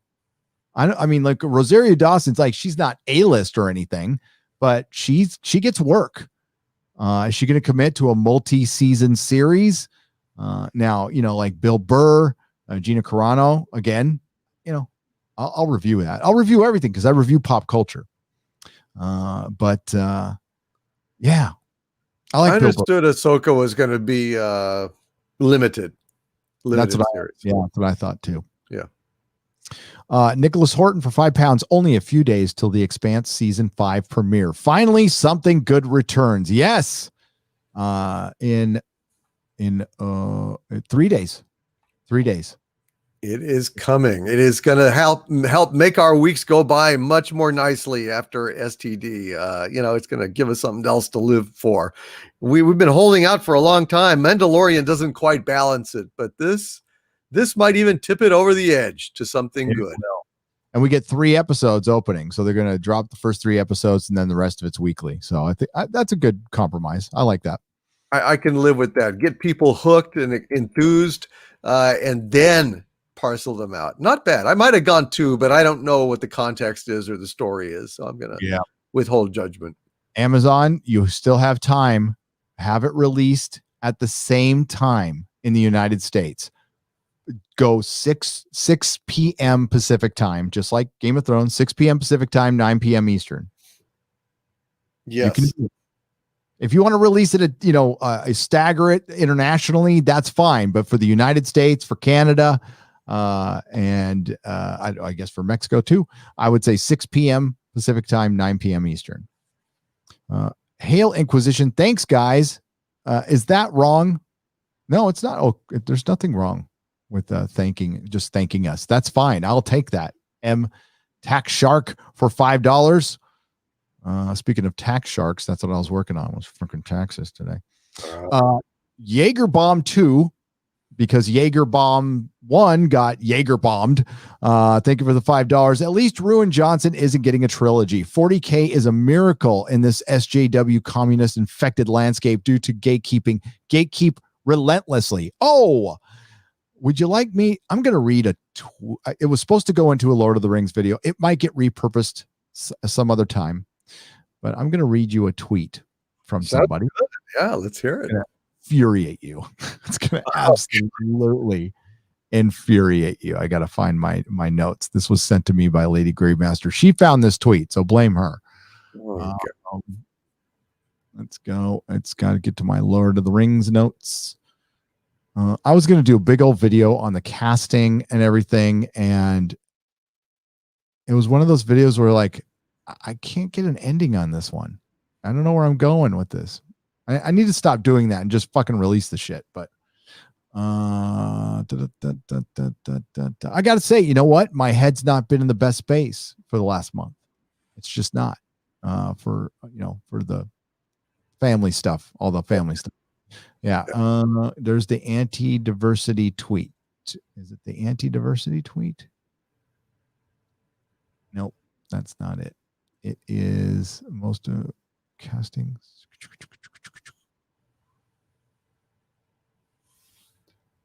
Okay, this is the anarchist. Okay, I'm not going to show his face, so you're just going to have to hear this. Okay. I don't want to put him on blast, but he's an anarchist. So think of your just typical douchey Antifa guy. That's what he looks like. I thought this was a joke. I thought this was a troll. It's a troll in a sense, but this guy's a legit. He's a physicist and he's an anarchist. And somebody asked him out of Harry Potter, Star Wars, Marvel Cinematic Universe, Lord of the Rings, what would you get rid of? That's all the question. It was just some dumb Twitter thing. And instead of just saying, I would get rid of the Lord of the Rings because I like the three better, this is what he said.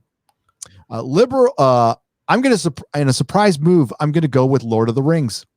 And listen, he's calling out liberals too, but he like really goes after conservatives too. He's all liberals are going to be annoying, basically no matter what.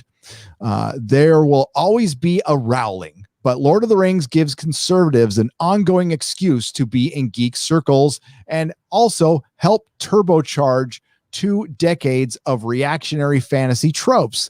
The gatekeeping, I believe, is conservatives are fake geeks and shouldn't be allowed in geek spaces. Anything that gives them even a sliver of refuge should be deleted from history. Lord of the Rings, Battlestar Galactica, and Warhammer 40K. I'll add in Skyrim too.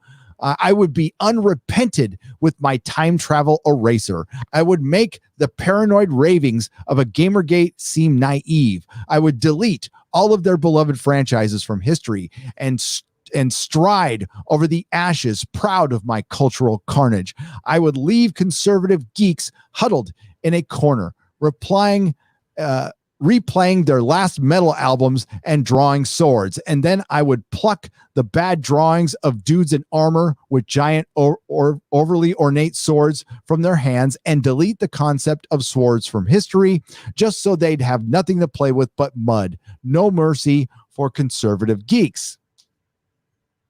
That's the kind of anger there is towards something like it's like, dude, it's Lord of the Rings. It's a story. And who said it was for conservative? Like, what the fuck are you talking about? My favorite response to this is, how many times were you kicked in the balls as a child? Exactly. This kind of thing makes me laugh. It makes me happy, actually. It makes me really happy that there are some wretched, tiny-dicked little weasels out there that are so fucking sad that they spend their lives hating us, and shit, I'm not even, casting myself as conservative, but they hate any of us that express opinions. They hate that we love anything because we're white males, etc., and so on. It is just wonderful that they're driven to that level of distraction and misery. I don't give 2 fucks about this clown. I can't even get worked up about this moron. Although if I saw him, it might be, tempting to what you just said. But as it stands, what a sad, limp-dicked little piece of shit. And I just laugh at their pain. It really is. The reason I bring it to light is that's what we're up against. There's a Portland art school. I'll just paraphrase what they put up, this manifesto of destroying Western culture, and the starting of the manifesto says you take what is most popular, you take over what's most popular, or no, you take over what's most prominent in a culture to change it quickly.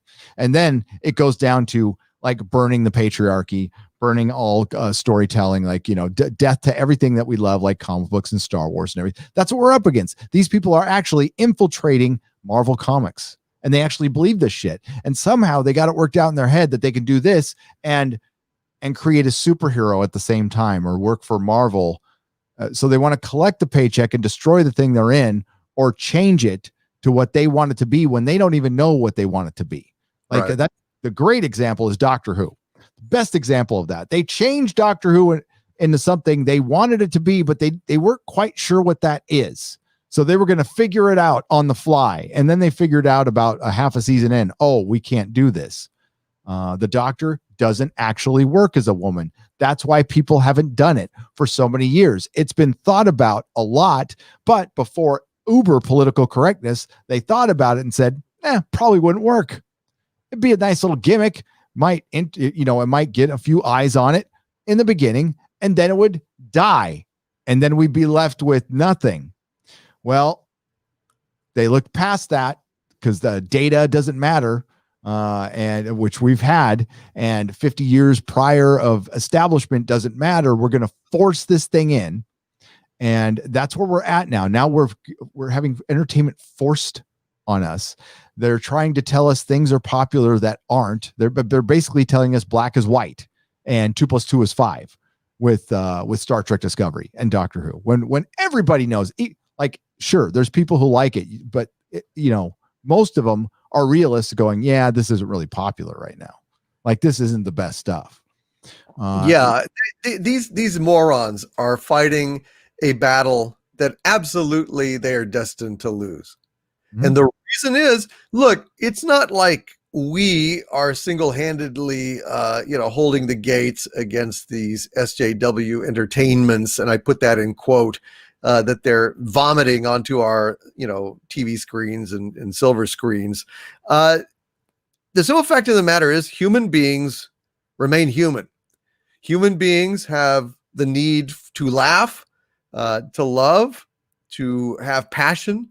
And these soulless, calculated, pre-packaged, prefab pieces of propaganda do not feed the human spirit, do not inspire excitement, do not provoke laughter, all the things that the general public likes.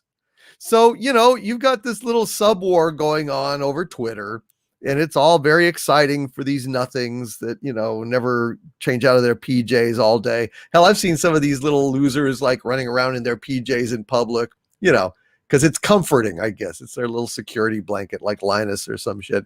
But in the real world, they're not having any impact except to drive people away from those very companies, which will starve those companies. And then there will be a backlash as the companies start going through their death throes, and deservedly so, because they are not delivering the product that most people want. These stories are epic and legendary because they speak across time to the human heart and the human intellect. These other shows do neither. They speak to politics, and politics are transitory. You cannot change human nature. And it is human nature itself that will defeat these weasels. Word. That's why we have Doomcock on this show, ladies and gentlemen. There's only one fucking Doomcock. Sir. You're welcome. That just makes me sick, that fucking anarchist. These people, they just love to set our culture afire. And the fact that it's deliberate, that they know what they're doing, is infuriating. But you know what? They are fighting a losing battle, because how many people out in the real world know about Star Trek Discovery? Shit. A lot of people don't even know that there is a Star Trek. That there's a new Star Trek. And out of all those people in the country, man, how many were interested in a Star Trek primetime show on CBS that was the first time they'd fucking heard of it? 1.5 million out of how many million people with TV sets? 100. There's 331 million people in the country. I'm guessing the vast majority of them have a screen that they can watch it on. And that's pathetic. It's pathetic for Star Trek. Even if it is a repeat, you would think it would get a couple million on a prime time slot, and not just like Friday night. It's on Thursday night. Right. It is. And only the first one was a repeat. Only the first one was a repeat. The rest were brand new on A lot of people. Yep. To a lot of people.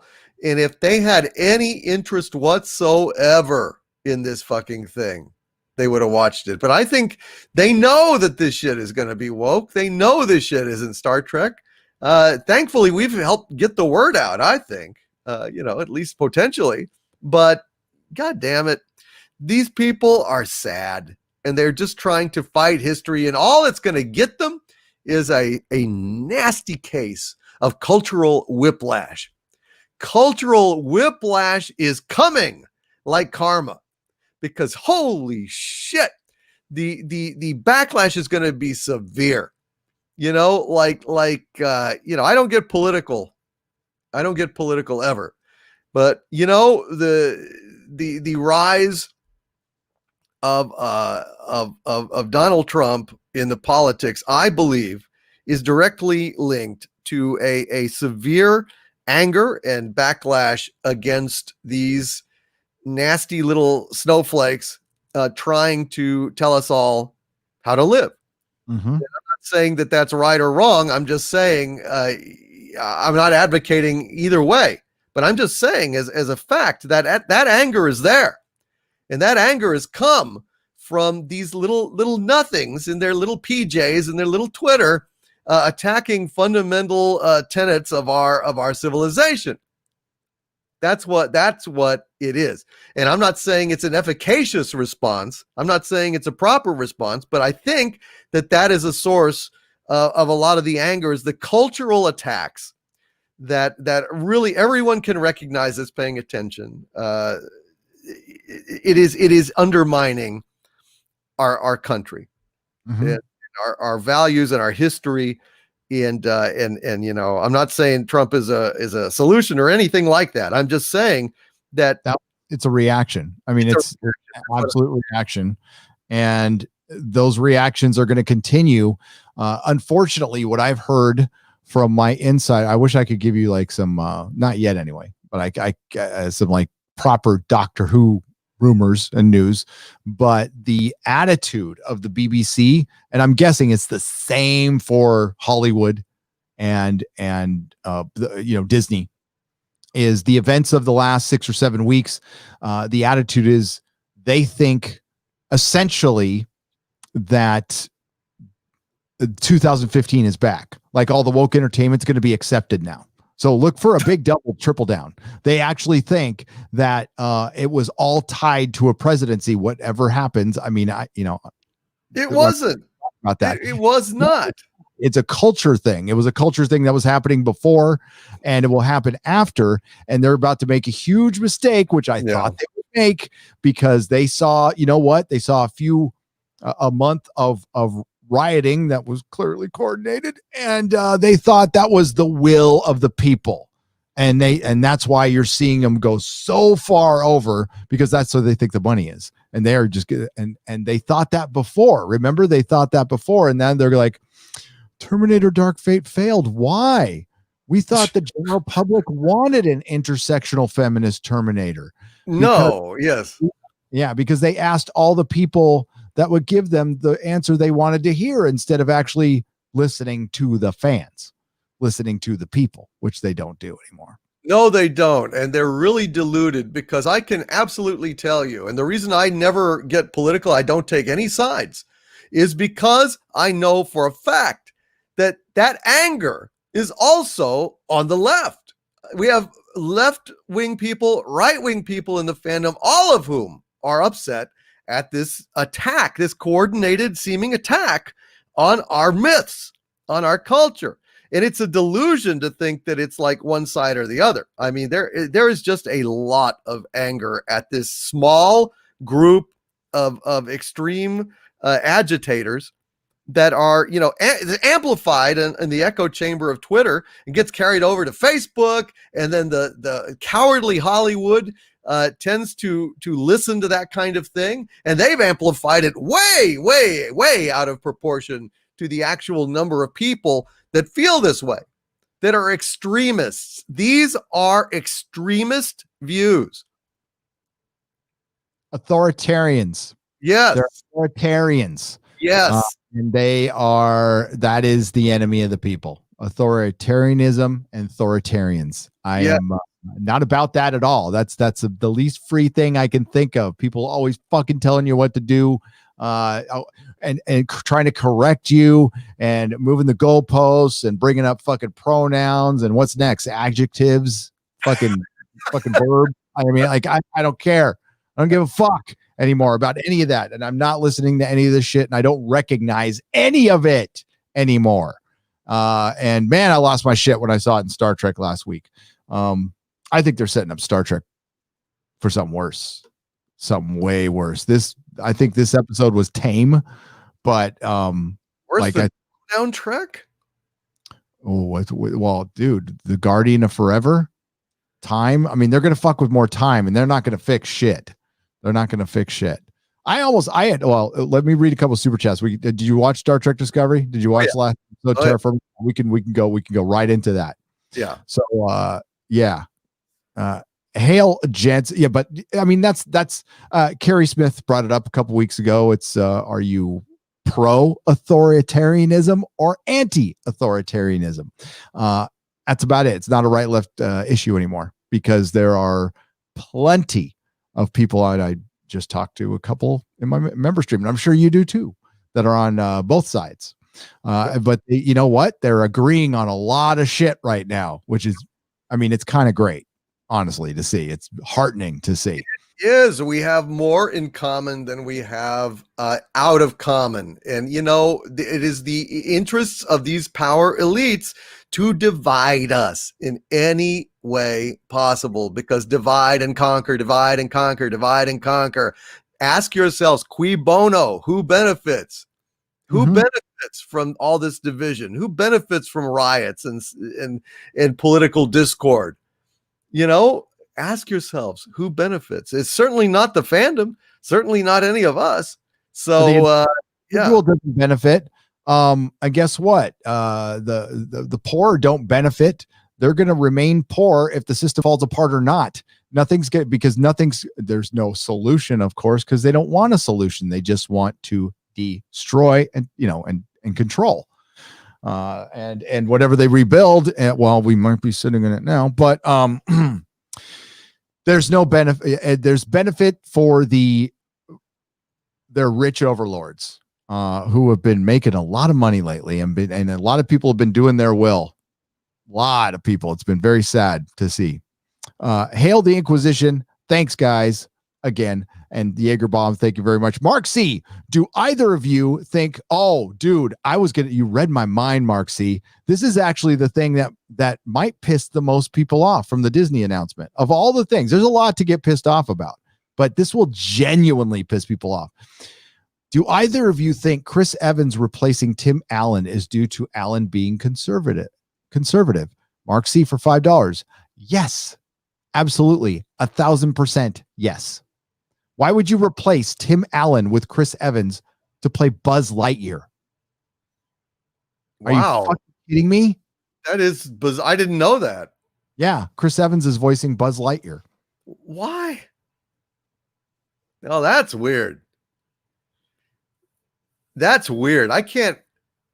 Wow. I don't know. I mean, I would rather go toward Jesus, I don't know. I mean, you talk about Tim Allen's availability. Well, it's only an animated show. I mean, he could knock that out in an afternoon. Like Gina Carano's working on The Mandalorian, so I mean, maybe.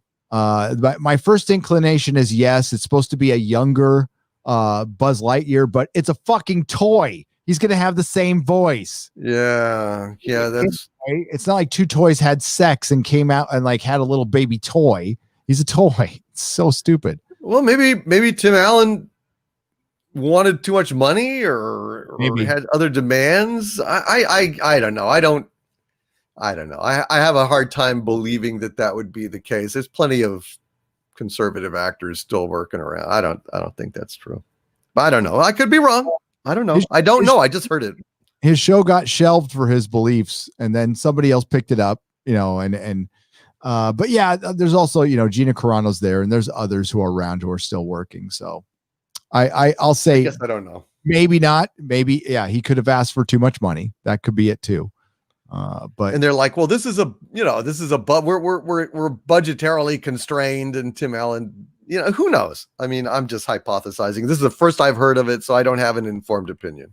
Well, I mean, Disney did fire Roseanne for, saying something horrible, but she, apologized 1,000 times, and she was making them a ton of money, and they wouldn't let her back. James Gunn did, horrible jokes, terrible things on Twitter. And I am of the belief neither of them should have been fired at all. They should be allowed to say whatever stupid shit they want, because it's just stupid shit on Twitter. And James Gunn was allowed back with open arms, and Roseanne was not. And that was political. That was absolutely political. Jack Bauer for $5. If they kill off Boba Fett, Disney Star Wars is dead to me. I know Luke was your last straw. Boba is mine. Everybody's got a last straw, Jack. Fair enough, man. Yeah. I'm going to judge your last straw, brother. Luke was my last straw. Han was the first. Like, I was barely hanging on after Han. And then, I was like, okay, maybe they'll give Luke. For one, why do you need to kill Luke? Do you need to kill the mentor? You could still have somebody be more specialer, and somebody. It was dumb. It was dumb. Kids don't want to play with dead characters' action figures. Why do they stink? Do they stink like corpses and losers? Nicholas Horton for £5. Both your members' live streams weren't on any notifications either. Oh, well, there you go. That is weird. It was a light turnout for my very light turnout for mine too. So stream, and I sent out a notification twice, but for members only streams, you're limited to.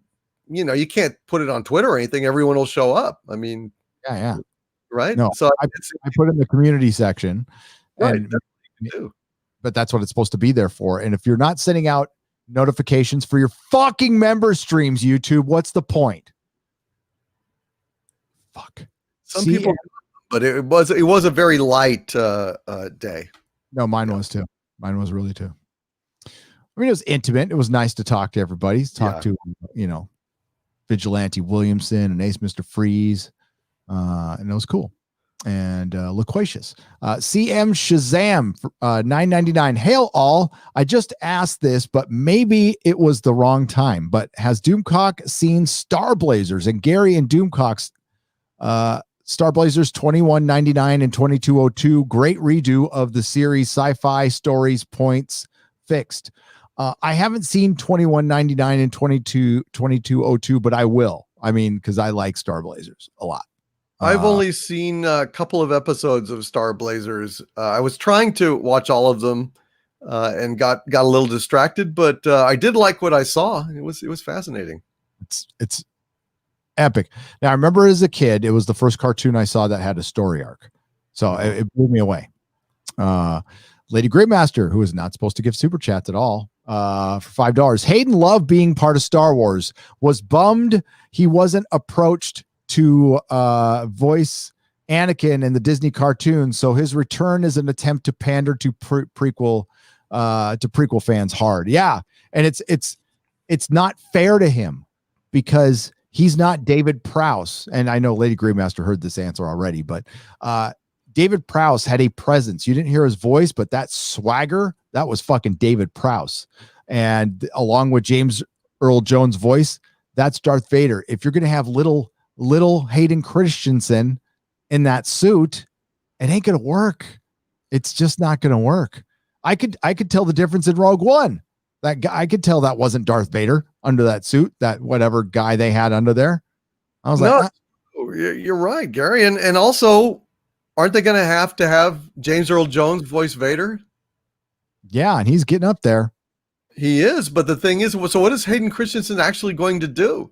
If they take off his helmet, he's going to look all, burned and crispy fried and effed up. But I guess I guess he will. I guess unlike the Mandalorian, they will necessarily let him take off his helmet. Otherwise, we're not going to even know that he exists. But ultimately, I don't know. That's just the guy in the suit and not even his voice. I don't know. You could hear a pin drop in the theater in that scene where it was Piet, right? Admiral Piet goes up to Darth Vader and he's in the meditation chamber. And the first time you get a glimpse of the back of his head and people just gasp. Oh, it's fucking rad. That was such a great moment. It was great. Back when, like Star Wars meant something. Like every second of those films were treasured. We knew who everybody was in the background. Fucking kids knew who the editors were and knew the special effects crew's names. Like they were rock stars. That's how fucking big that thing was. I mean, people go, yeah, of course Star Wars is big, but no, unless you were around back then, it was the Beatles. It was the fucking Beatles. It's so goddamn sad what's happened to it. Remember when Disney, hope is the first step on the road to disappointment. Remember with Disney, hope is the first step on the road of disappointment. I like that. That's very good. Well done. That is Carrion Witch in Residence for 5 Canadian pesos. Okay, Star Trek Discovery. Star Trek Discovery. We can do Star Trek Discovery, then we'll do Mando. Terra Firma, Part 1. Overall general thoughts, Doomcock. Well, it of course was garbage, like all of Star Trek Discovery. Initially, I just find it hilarious, almost inconceivably comic that these people are so in love with hey there Emperor Giorgio girl, who is a stone cold psychotic murderer from an evil dimension. And and here she is, her molecules are not lining up with our molecules in our time and space. And so she's got to go home. Giorgio must phone home or she will disintegrate. And everyone's so torn up about it. Even Saru, knowing that this psychotic bitch used to dine on the ganglia of his people as some kind of twisted delicacy. But no, she's so wonderful. She's so wonderful. And it's just like, it's hilarious. Everyone on Discovery loves that hideous murdering fucking bitch, Giorgio girl. It's just astonishing to me, Gary. That right there made me just laugh. And I want her to die.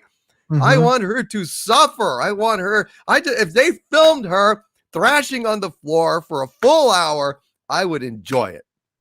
That's how much I hate Giorgio girl. I cannot stand that fucking character. I cannot stand the woman who plays her anymore. That's how much I hate that character. The snarky, snide, this presumption that she's just so fucking cool when really she's just hideous. I cannot fucking stand that character. What a joke. And then they go down to fucking Narnia. They go down to Narnia and go through the wardrobe to the magic dimension. God damn it. I fucking hated it, man. Michelle Yeoh, I loved her in Crouching Tiger, Hidden Dragon. Thought she was brilliant in that movie, and it's all ruined. It's all ruined. Again, her acting is, it just doesn't translate to this. It's not her strong suit. She would have been better as the stoic captain. I would have respected it more. She is awful in this part. I mean, all the acting sucks in the show, like all of it. Stamets, his freaking weird Jodie Whittaker facial contortions, which are just as bad, if not worse. Adira, her awful acting. This poor girl is going to be like, she's going to think she's going to get a bunch of work in Hollywood, and they hired her. I'm sorry, did I say this poor person was hired how she identifies, and it's going to mess her up in life. And I mean, oh, you're so talented. You're not. I've seen no evidence of talent, Gary. I've seen no evidence of talent thus far. And I want her to go in the Agonizer. I am looking forward to next week's episode where Michael Burnham goes into the Agonizer. Can they just leave her on there? Can they just leave it on rinse and repeat, just on cycle? You know, I would watch an hour of that. I would. I would tape it. I would put it on holidays, where usually you have the Yule log burning on TV or shit. And, I just put on Mikey Spock just thrashing. I put on the Yule log on my TV. I do. Yeah. You know what else? I understand that somewhere on YouTube, and I wish somebody would send me this because I've lost it. I know somebody sent it to me, but remember the episode where Mikey Spock is suffocating to death when they open up the dome? Wasn't that Bird of Prey? I think it was Bird of Prey. Bird of Prey, could you send me the link to that where I could just watch it for an hour? I'll just put it on in the background this holiday. Yes. It'll be like Christmas, it'll be like tiny tots with their eyes all aglow. And it'll be like, Mikey Spock is thrashing and screaming. And I'll just be more eggnog, That's great. That's fantastic. I can't stand her either. She's just so nasty. It's just so and of course Giorgio girl couldn't kill her, but we're jumping ahead. I'm sorry. No. And listen, again, we don't get political in this show, but they used Star Trek as a platform again for something which fucking pissed me off. And it would piss me off the other way too. I just don't want, but this is how they decide to use this shit. And they wonder why they have no fucking fans left. And it seems to be made for everybody except for anybody who practices common sense. It's not made for men.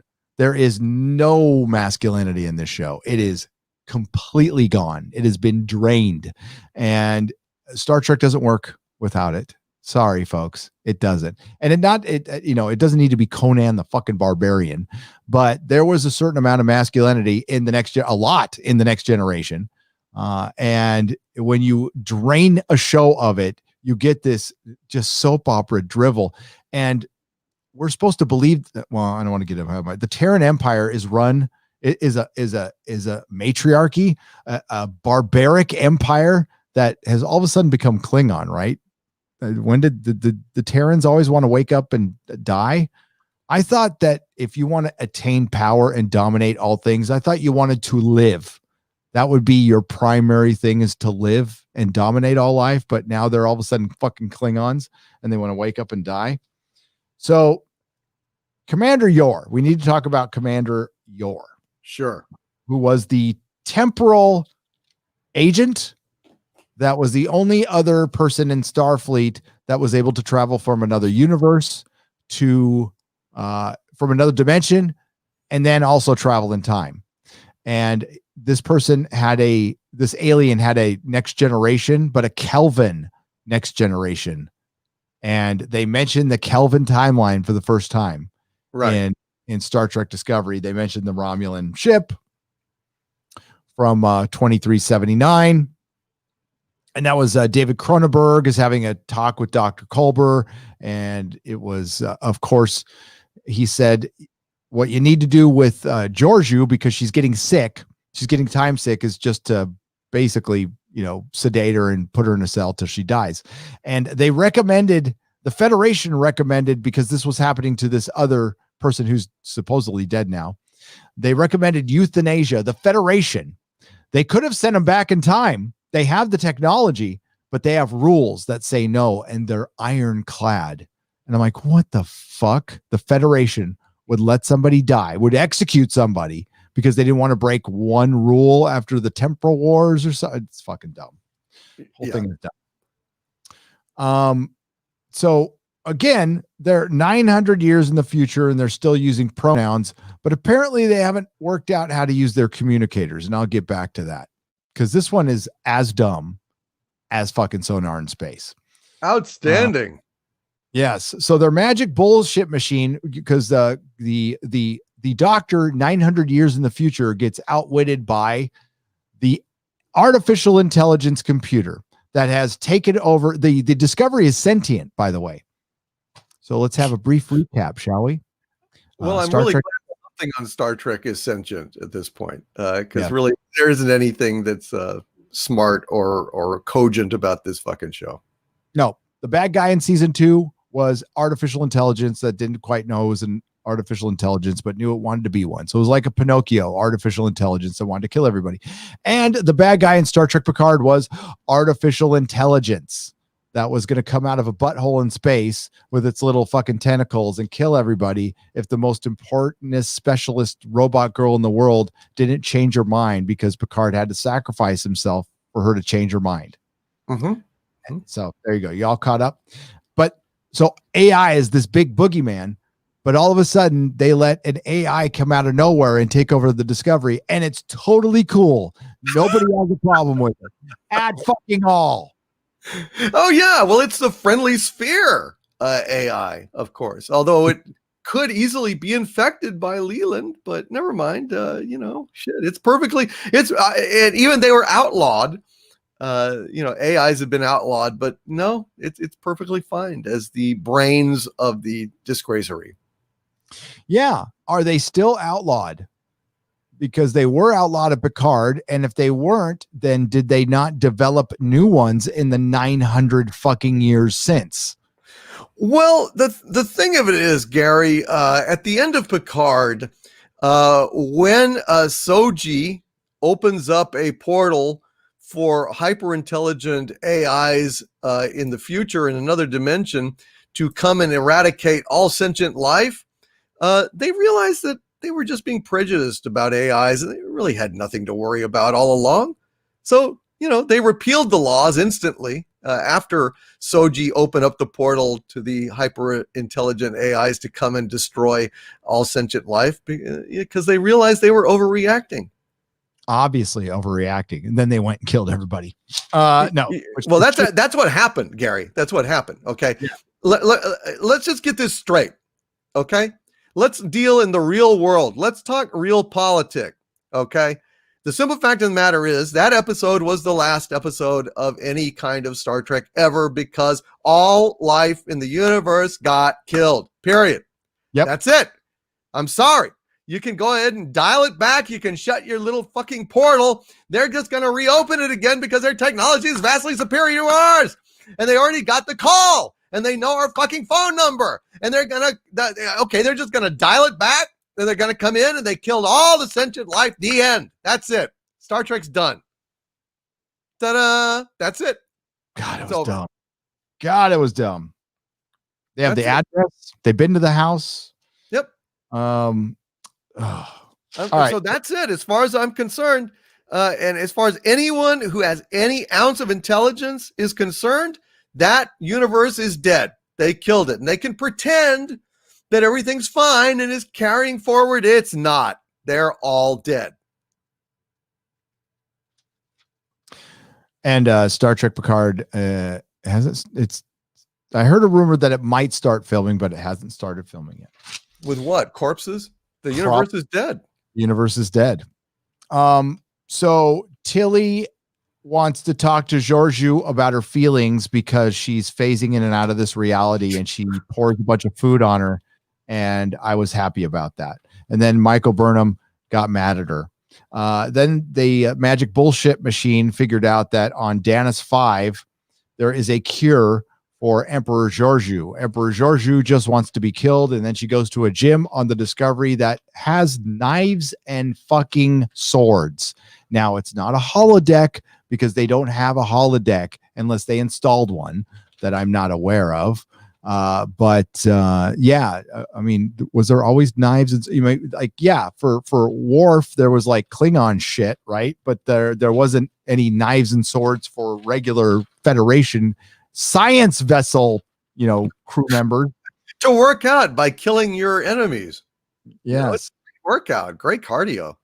Get you panting when you see the life go out of their eyes and their severed head lying in the corner. It's swell. It's good fun. Booker talks to Saru about wanting to become a member of the crew by bypassing, the academy and everything, and he just wants to join. And Saru says, "Oh, you'll have your moment."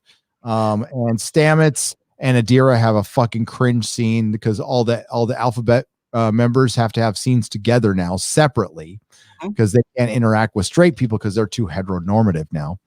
And Adira fucked up something about the algorithm and felt really bad. Stamets tried to make her feel better, and like a typical SJW, she just wants to stay feeling bad, and she doesn't try to feel better.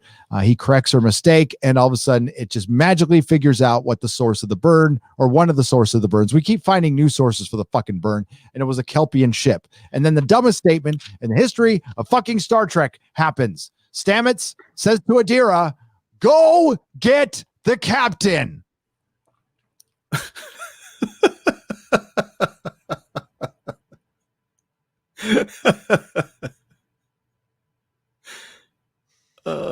Brand new comm badges. For one, they're called comm badges, which go fetch the captain. Go fetch. Go get it. Go get him. Shit! In the first season of Star Trek Discovery, they're beaming all over the ship. Yes. Oh, there's no going to get.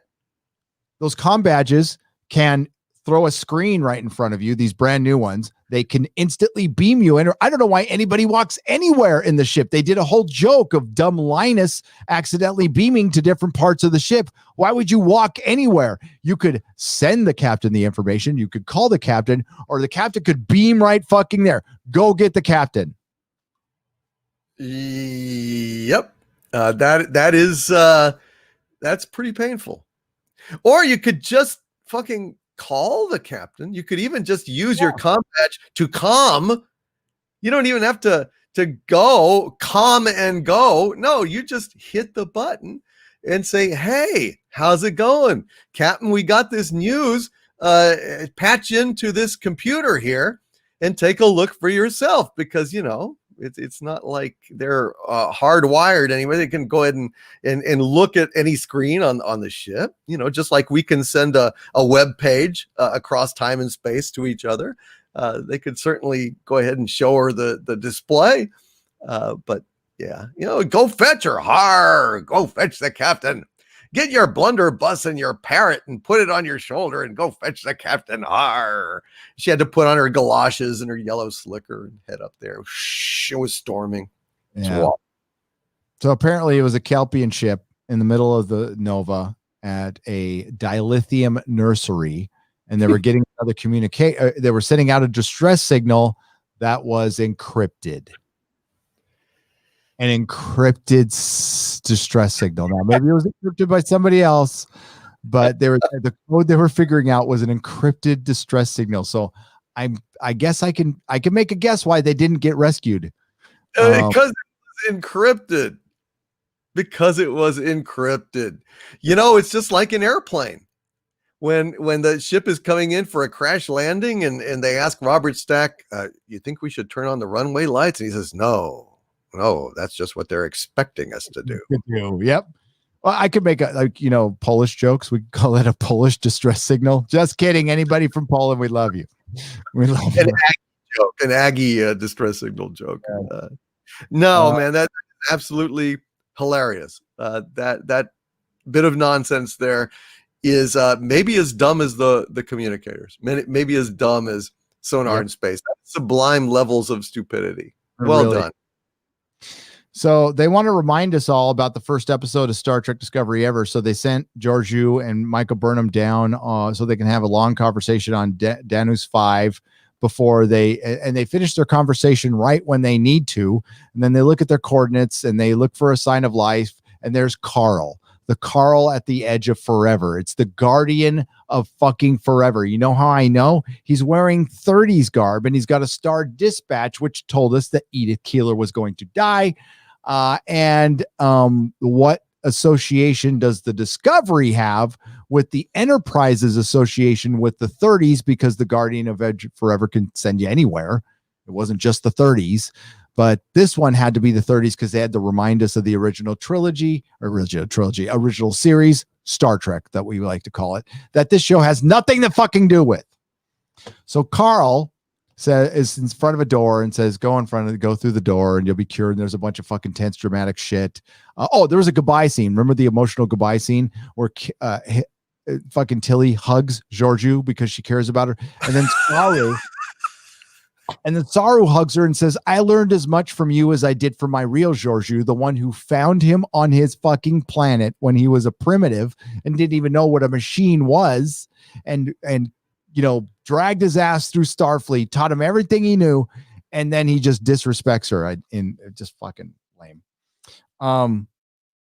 Then Georgiou walks through the door, and then we're in the mirror universe. I called it Cirque Discovery. It was really bad. I was thinking that too. It was so painfully awful. That Cirque Discovery was oh shit, dude. They were even doing the silk, people twirling on the silks and shit. It was lame. Good God. I'm just gonna rush through this part. There's a whole plot where Georgiou goes there 6 months before she kills Michael Burnham. So she's back in time. She's aware of what's going on. This is before the events of Discovery coming across the mirror universe. And this might happen prior to Mirror Mirror and fucking the original series. I don't know, and I don't care. So she knows Michael Burnham's going to betray her. So she asks Captain Killy. She gets Saru, a slave, to give her more information. I don't know why she never bothered to hit up the slaves before for information. That's something I would probably do. They're slaves. And yes, she finds out Michael Burnham's going to betray her, but she wants to turn Michael. She doesn't want to just kill her. She wants to bring her back to her side. And that doesn't happen. There's some stupid mirror shit. There's a circus thing. Stamets was supposed to kill Georgiou on Michael Burnham's orders. She ends up killing Stamets, so Stamets dies again. No loss there. And Michael Burnham and Georgiou have a confrontation at the end, and she doesn't kill her. She changes the timeline and sends her on her way to the Agonizer, end of part 1. And this is supposed to be a big, long goodbye for a horrible character. And it's just... I don't know how people can like this show. I don't either. Well, that's what I was going on and on about, is that I cannot stand that character. And I don't know why they have so much love for this character that nothing out of its mouth but snark, bile, negativity, sarcasm. Just a pig. Just a real pig. Terrible. Absolutely terrible. And I'm sorry I watched it. And part 2, this one was tame because they didn't bring out pronouns or anything, but they set up the Guardian of Forever who can, because that's the one thing we needed. They went 900 years in the future to get away from canon. They've ended up fucking up more canon. They ended the Vulcan story. They ended the Terran story. They ended the Romulan story. Earth is not in the Federation anymore, and it's isolationist, which makes no sense. The Federation is floating somewhere in space. We don't even know where. The Vulcans aren't part of the Federation. I don't even know what the fuck it's worth. And the big enemy is the Emerald Syndicate, which is the Andorian and Orions. I don't care. Where are the Klingons? Yeah. Right. The Romulans are just sucking around on Nivar. They've managed to rename Nivar. Turned it into Nivar from Vulcan. It makes me sick. But I tell you, Gary, I don't know. I've watched the old Star Trek, and I have to say that's not the Guardian of Forever. No. The Guardian of Forever is on a planet with Roman-esque ruins and looks kind of like a melted donut, melted stone donut. So this is not the Guardian of Forever. Oh, no. And if there was a Guardian of Forever, it wouldn't be so lame as to pick, it's seen all of history. Don't forget, Gary, when it was showing Earth history to Kirk and Spock, it saw Rome, it saw the West, it saw all these things. Yeah. World War II. Particular fucking time, and get a nice little tweed suit in a newspaper. It's not that lame, and it's not a person. It doesn't joke around, doesn't really have a personality, has a booming voice. That's not the Guardian Forever. I don't give a fuck what they say. They're fucking morons. And that planet was not covered with snow. and hills, and it was a fucking flat plain. It was pretty rocky. Yeah. I mean, I don't recognize it either, but that's what it's going to be. And it's going to fuck with a bunch of Star Trek shit. And it's just going to suck. And yeah, I'm looking forward to see what else they destroy at this point. Cause why not? Not shit. That's my point. Yeah. They're a fucking, particularly slow child, sitting at a table with a box of crayons, drawing Captain Kirk getting run over by a tank and going pew pew. That doesn't mean Captain Kirk's dead. No, that's not the fucking Guardian. I'm sorry. It's just plain not. Nope. You might as well try to kill someone with blowfish poison when actually they've just eaten tuna. It's just, tuna's not a blowfish, not a puffer fish. It doesn't make any difference. These fucking people are deluded, and I think I'm just going to start taunting them. It's time. I think I'm just going to do it. I mean, it's mockery is all we're at now, because I mean, what are they going to do for season 4? Are they going to stay in the future 930 years and be part of this Federation with their 1,000-year-old ship that's more advanced than anything in 930 years in the future? I mean, just saying that out loud sounds stupid. Yes, well, that's because it is. It is.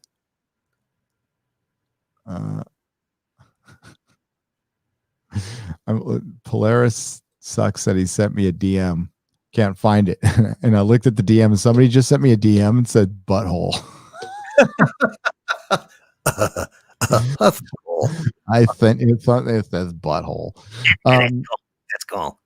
Polaris sucks for 5 Canadian pesos said, sent you both the DM on Twitter for my account. It's a 20-second GF GIF I want you to check out sometime. It's totally how they make STD, and I will check it out. I tried real there, but I failed at it. Tiberius Kirk. My son's middle name is Tiberius, by the way. Love all the work you guys do. Keep it up. Thank you, Tiberius Kirk. I appreciate it. Thank you, sir. Bluetooth Satasoshi for $2. Shakti and Ahsoka aren't Twi'leks. They're Togrutas. I don't even know how to pronounce that. I don't know. I thought they were Twi'leks. I guess not. I'm not that into the fucking Clone Wars. I watched it, but I wasn't like hardcore. I like Ahsoka. I like her okay. I don't think she's the be all end all. I don't think she should have become a focus. I thought when they were bringing her back in Rebels, it was the only episodes of Rebels I cared about. And I thought they were giving her a send off to kill her. Her being alive now is kind of ridiculous. Oh. It is. As an original trilogy fan, Mikey Gussler for $5. Don't forget Ironheart, which will have the hero take all of Tony's stuff, but that's okay because she's a hero, and her name will be Riri Williams. Oh, I remember, Mikey. I remember Riri Williams, and she's going to build her own suit of armor that will be better than Tony Stark's, and she's going to she's going to be better than Tony in every way. A teenage black girl of science. Juan Del Diablo for $4.99. You should see what they did to Star-Lord in the comics. Looks like a big FU to Chris Pratt. They made him bi, I heard. Don't recognize it. Nope. I know he's not. I've seen him. He's not. I have original Star Wars Star-Lord magazines right behind me, and he's not bi. So nope. No, Marvel comic fans, stop buying Marvel comics. If you care about your characters at all, stop buying them. Now it's up to you. I'm not calling for a boycott. This is an individual decision. This is just a suggestion. I am a lifelong Marvel fan, and I've stopped buying Marvel comics. I've been buying Marvel comics since I was 5 years old. I am 51 years old. I no longer buy them. I buy back issues. I buy independent comics. There's a book I'm probably going to pick up that just some guy recommended from Titan. But no more Marvel and DC comics. Done. Fuck that. Nope, I don't buy comics. I haven't for a while. It's just this quality is standard. Mark C for $5. Maybe Headland's acolyte will see a Dark Lord of the Sith 3 sexually assault minions and turn a blind eye. Oh, former Harvey Weinstein assistant Leslie Headland will, I think that will be her plot. Turning a blind eye to women getting assaulted over and over again, and actually helping set it up. Allegedly, Yes, opinion. that's right. I can't wait to see her woke little version. I wonder how closely it will adhere to what Harvey Cthulhu predicted in my last video, which Yep. that made me laugh. If y'all haven't seen it, check it out. It's pretty funny. Maybe Headland. Okay. Hail Gary and DC. If you had to choose one, E.T. or Goonies, and why? Same question in the chat. This will be good. Goonies for me, no contest. If I had to choose one over the other, E.T. in a fucking hot second. E.T. Yeah. E.T. without a doubt. I love that movie. Yep. E.T. because John Williams music, Steven Spielberg. Goonies, E.T. came out when I was 12, so it was like a perfect age for it. It was 82. Goonies came out when I was 15. And I saw Goonies in theaters and I liked it. I had the soundtrack. I sang the song, good enough for you. But it didn't resonate with me after that. It just didn't. I liked it. I liked it good enough. But I think Goonies was made for like 10-year-olds, and 15-year-olds was just a little too old for it. So, yeah, E.T. is a masterpiece. I really love that film. It has a sincerity and a heart. I think it's fantastic in every way. Yep. Written by Melissa Matheson, former Mrs. Harrison Ford, who he dumped and cheated on. 200 Watt Studio with Carrie Fisher for $2. Vader gets his mind wiped every episode on Obi-Wan. Maybe. You'll forget my address. I'll forget your address. I'm not the Jedi you're looking for. You're not the Jedi I'm looking for. You can go about business. Goodbye. Goodbye. And then he gets back to the Star Destroyer, and halfway across the galaxy, he says, "Hey, don't!" You will pee inside your suit. I have peed inside my Max Santiago for $2 says Star Wars is dead to me. Well, I mean, it'd be too difficult of a question to ask the entire chat. But I am curious because I think there's a lot of different parties on this. Like, where are you at with Star Wars? Is forgiveness in your heart? Is all hope lost?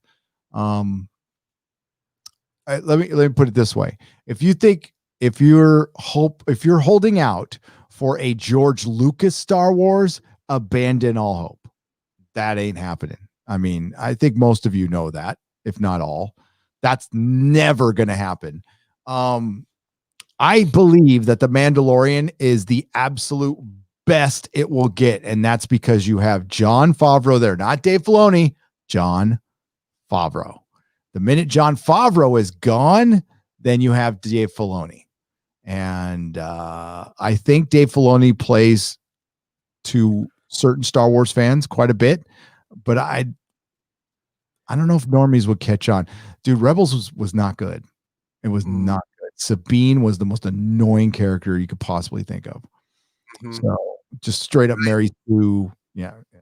Yeah, no, and I suspect Filoni of having SJW sympathies. I think he's a SJW sympathizer, and left to his own devices, I am not optimistic that he would do the right thing. No. EU people hate him. Hate his guts. I'm indifferent, but I mean, I watched Rebels, so I saw the great potential for woke Star Wars getting into the live action stuff. And if like Favreau left and it was just Filoni running it, it would go downhill. I think Favreau is the guy keeping this thing propped up and making it somewhat cool. And I'll say it, masculine. The Mandalorian's a masculine show. It's got some dude stuff in it, and that's good because Star Wars needs that. I don't mind the egalitarian stuff. I think that's where Star Trek lost its way. Star Trek was very egalitarian, and they went hardcore the other way to make it a matriarchy. We passed up this part. I'm sorry. The Terran Empire in Star Trek Discovery was all women. There was no like dudes. There was no buff dudes. And this is it's an entire empire based on like, if I want your position, I'm going to kick your ass for it. We're going to fight. Of course, there was one fight and the Asian guy got his ass kicked by the black girl. Right. Over and over. I mean, just viciously beaten this poor chump. He should have known. He should have looked at the title of the show and realized, oh, I'm on the show where I have to hide my dick and pretend that I don't have anything down there. Oh shit, I screwed up. Sorry. So Max Santiago, it's dead to me too. I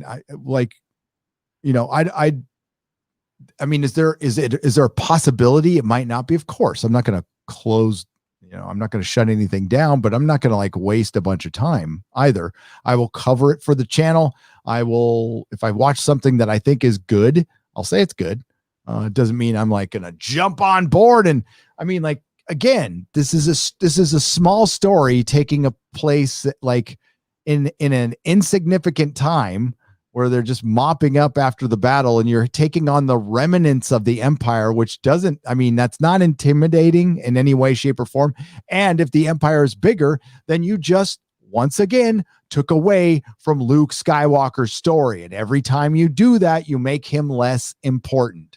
And that's what's truly being erased is Luke and Han, without a doubt.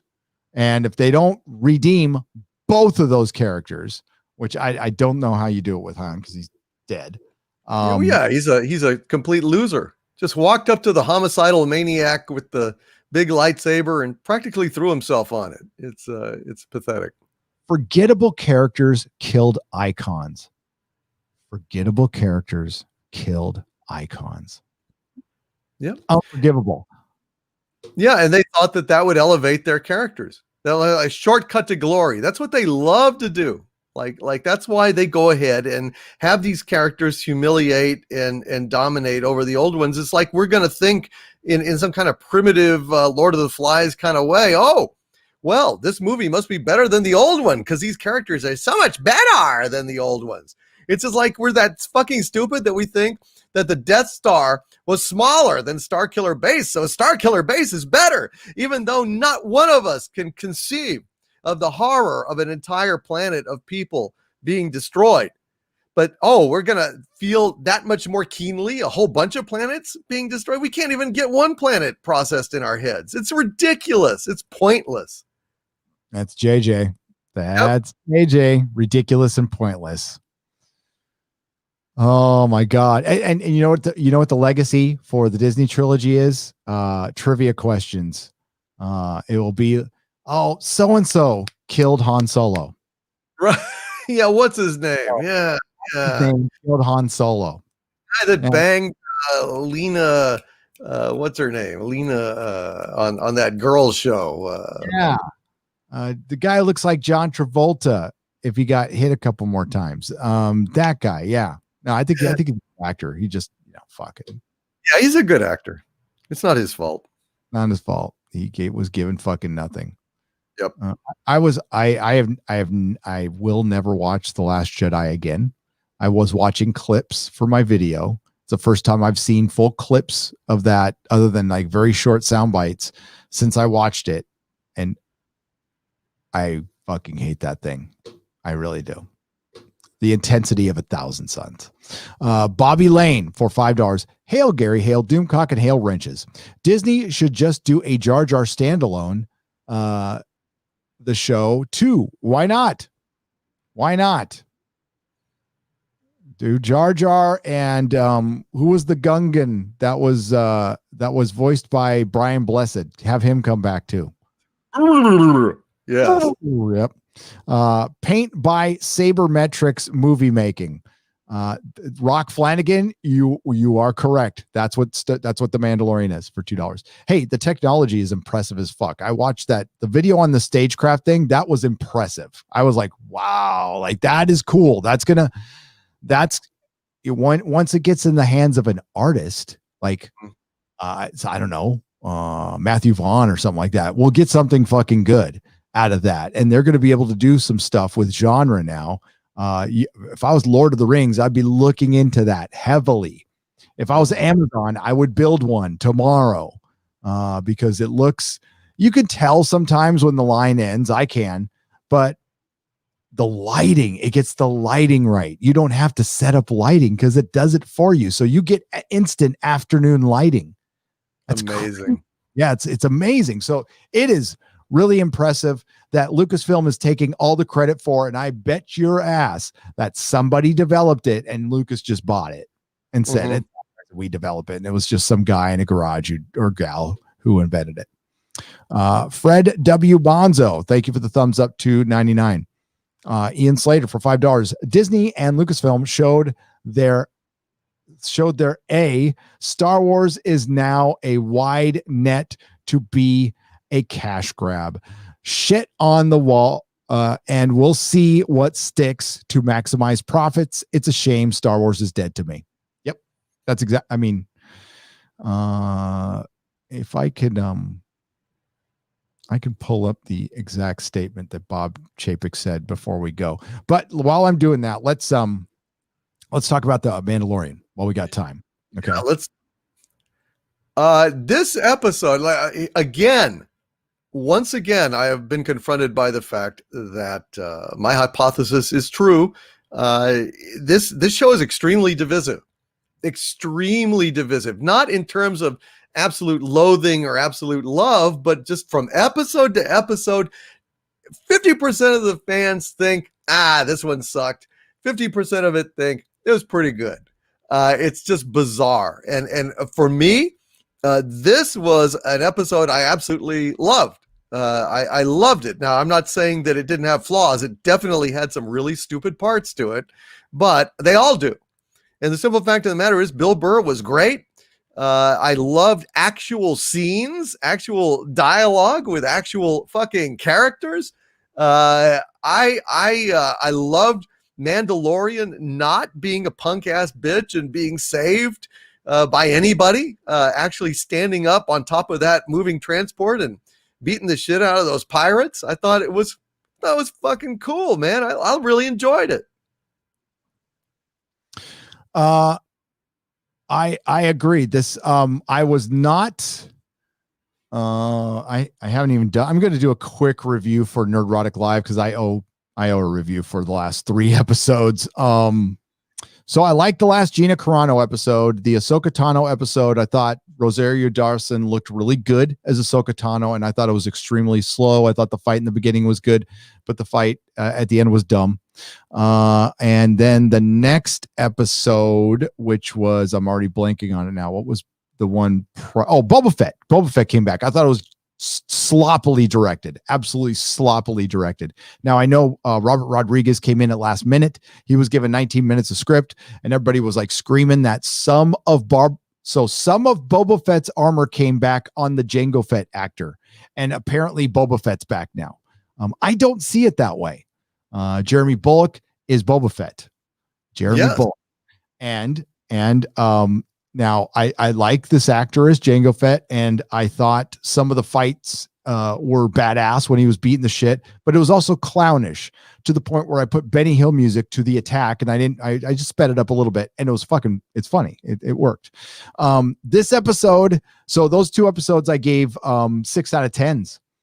This one I give an 8 out of 10 because Bill Burr was fucking great, and this was a window into what Star Wars could have been if Disney had taken their agenda and set it aside and decided to do something that George didn't do with Star Wars within the frame of it. Character development. Yes. And fucking and emotion. And you saw, and Bill Burr probably because he's a comedian. He's able to show inner torture, like this inner torture. So I was convinced that this guy had reformed because he is done with the horrors of war. And so I just got convinced by Bill Burr that he's an Imperial gunner and he is now anti-war. Like he came out of it scarred, and he thought about the innocent people on both sides. And that whole scene was fucking great. And it's because he played off of another great actor too. And it wasn't Pedro, it was the guy, I'm forgetting his name. He played Joe Chill in Batman Begins. He also played the original Night King in Game of Thrones season 5 that they should have never recast. And I never thought the new Night King looked good. He was too athletic. This guy looks kind of dead, and he's skinny, and he's perfect. He's a perfect Imperial commander. He was a great Joe Chill. And that was a badass scene. And that's what we expected from the Mandalorian. Like two guys, I mean, this is supposed to be a gritty, hardcore show. And that's what that was for a moment. So we got the window of what it could have been, and Bill Burr delivered a perfect performance. So it carried the show. I did, like having Agent May and Cara Dune in the background being snipers. That was perfect. That was fine. It was great. Everybody had something to do in the plot. Everybody did, and the Mandalorian got his moment to shine in combat.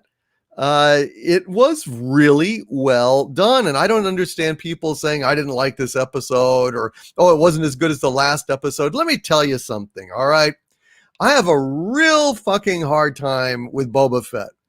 Okay, I am not. Look, for God's sakes, Boba Fett was kind of small and kind of weaselly.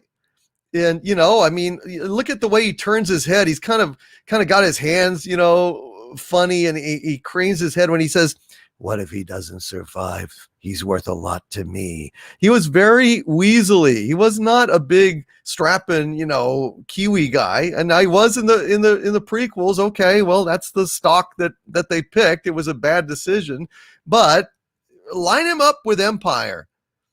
Play Boba Fett stuff with Empire. Play his voice in Empire, and then line him up here. They walks different, talks different, acts entirely different. So it's very hard for me. I mean, in theory, I accept him as Boba Fett, but never in reality.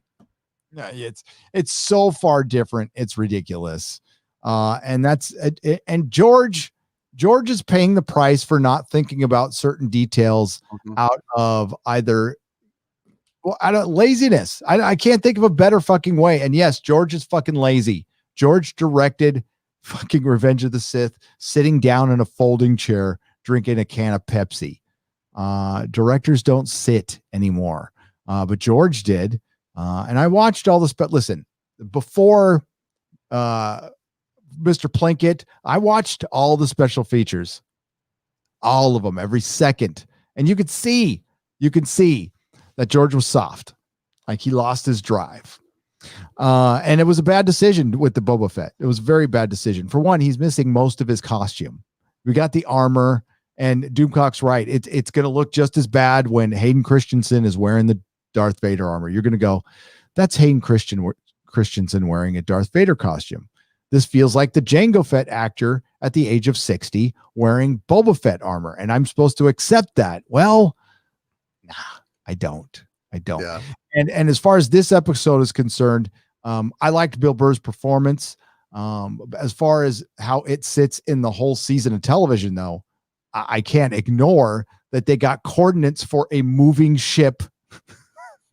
A moving ship. They got coordinates, and that's all they were supposed to do was get coordinates for a moving ship. The entire episode to find out where a ship is. That's moving. Right. Oh, I can't forget that. But he did get a call. He did get to make a call to him, so he needed the coordinates to be able to make the call, which was a good moment. It's actually nice to see the Mandalorian grow some balls and actually have some testosterone. You know what I mean? Like go ahead and taunt your guy, say I'm coming for you. Well, that's a time-honored thing to do in movies. I enjoyed it. It is. It is. You've got the thing that's most valuable to me. I mean, it was this Taken moment, you know. I have a very special set of skills. You know? Exactly. That would have been better, but it's all right. It's fine. It's fine. But we also have to remember that there's only one more episode left in the season. That was the penultimate episode. So I and many other people were right. After episode 2, we're like, okay, this is what we're going to get. We're going to get a show that's pretty slow and prodding, and the amount of information we're going to get in a normal TV series we would have gotten in the first couple episodes. And they're going to just stretch this shit out as long as they can because it's written with data intel. Now, here, I want to play this for you. I'm just going to play the sound. I'm just going to play the sound of Bob Chapek talking about the perfect kind of storytelling. Hang on, let me make sure the volume is up. And I got to make sure. There we go. This is Bob Chapek. This will enable us to tell great stories inspired by the perfect mix of creative excellence enhanced by data-driven audience insights delivered in ways that consumers want. That is Disney Star Wars. That's what. That's it. That's beautifully. You just nailed it.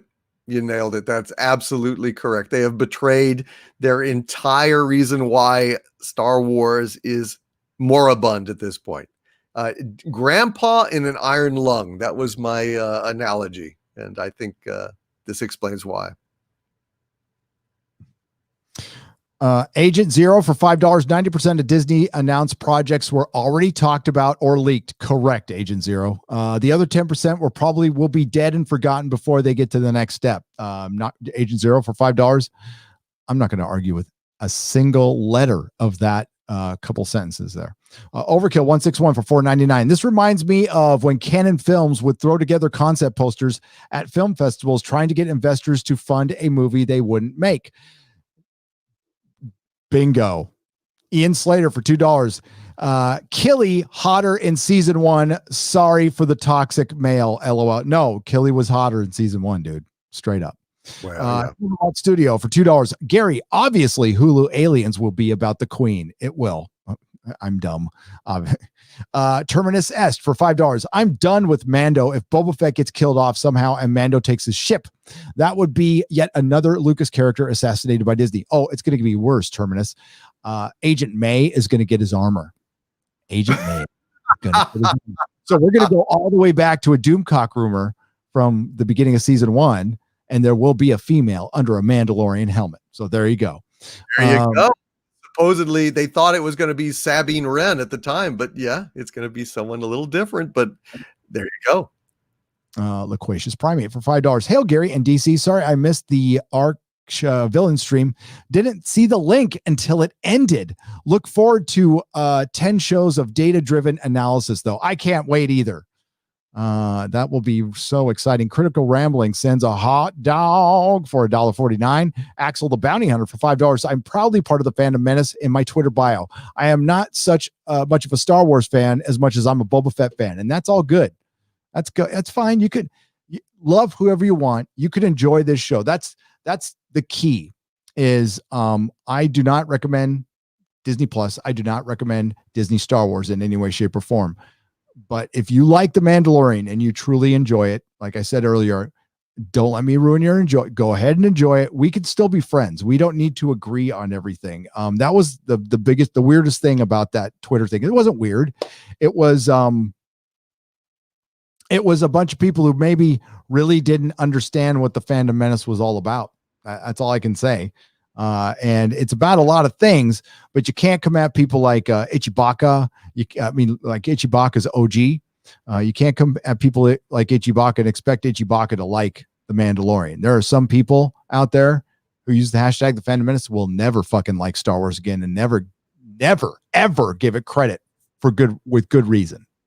I mean, Ichibaka writes a blog called, a website. Sorry to disrespect Ichi. Disney Star Wars is dumb. So know what you're getting with Itchy, right? And Doomcock and I have come pretty hard at Disney too. Yep. But like, we could always be won over with good art. If it's a good story and it's good art, and that I can be won over. Now I have a harder time being won over by somebody who has attacked fans. That one I draw the line. I have a hard time separating the art from the artist. Now, an artist can be a whack job, and I mean, honestly, don't care what their politics are. If they just support their guy and they don't attack anybody else, that's totally fine to me. I don't care. But yeah, they can be as crazy as they want as long as they haven't like hurt any children or attacked a fan. I'm good. But there's a lot of people from Lucasfilm who attack fans directly. Yep, and that we do not forgive. Nope. Dark Claw for $1.99. Peter Quill is now buy. I'm done with Marvel. Good.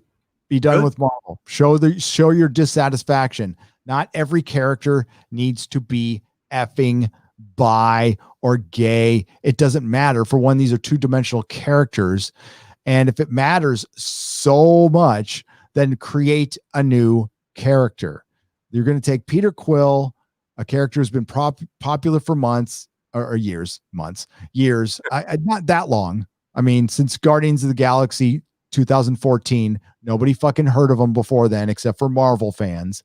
And to appease a bunch of people who had never heard of him before 2014 to turn him bi and who don't read the fucking comics, they just alienated somebody who knew who Peter Quill was prior to 2014. You fucking morons. Yep. Completely short-sighted, ignorant. They don't give a damn. Nicholas Horton for $5. A new idea. Also start sentencing pop culture stuff to Harvey's dimension. I'm about to send. You know what? That whole fucking idea of Peter Quill being bi is sentenced to Harvey's dimension, and he can feast on that, on the soul of whoever made that decision. Food. I like it. Food. Yeah. But it's getting him to, I mean, like Harvey doesn't feed, right? You don't feed Harvey because does he have yeah. In there, he would definitely devour. Yep. Wouldn't have to worry. Douglas Nilsson for $5. The Mandalorian is okay show that appears to serve D+ well. However, even if it was a masterpiece, it could not save Star Wars. Douglas, I agree. Star Wars is not saved. Only people like Star Wars is not saved. As far as, do you think Star Wars could produce $1 billion? Okay, say the theaters were all open. Star Wars could not produce $1 billion movie right now outside of Darth Vader, but that's going back to the well again. They got nothing moving forward. So they are stuck mucking around in the past. Now that's going to make them money, but that's not going to make them the kind of money they wanted.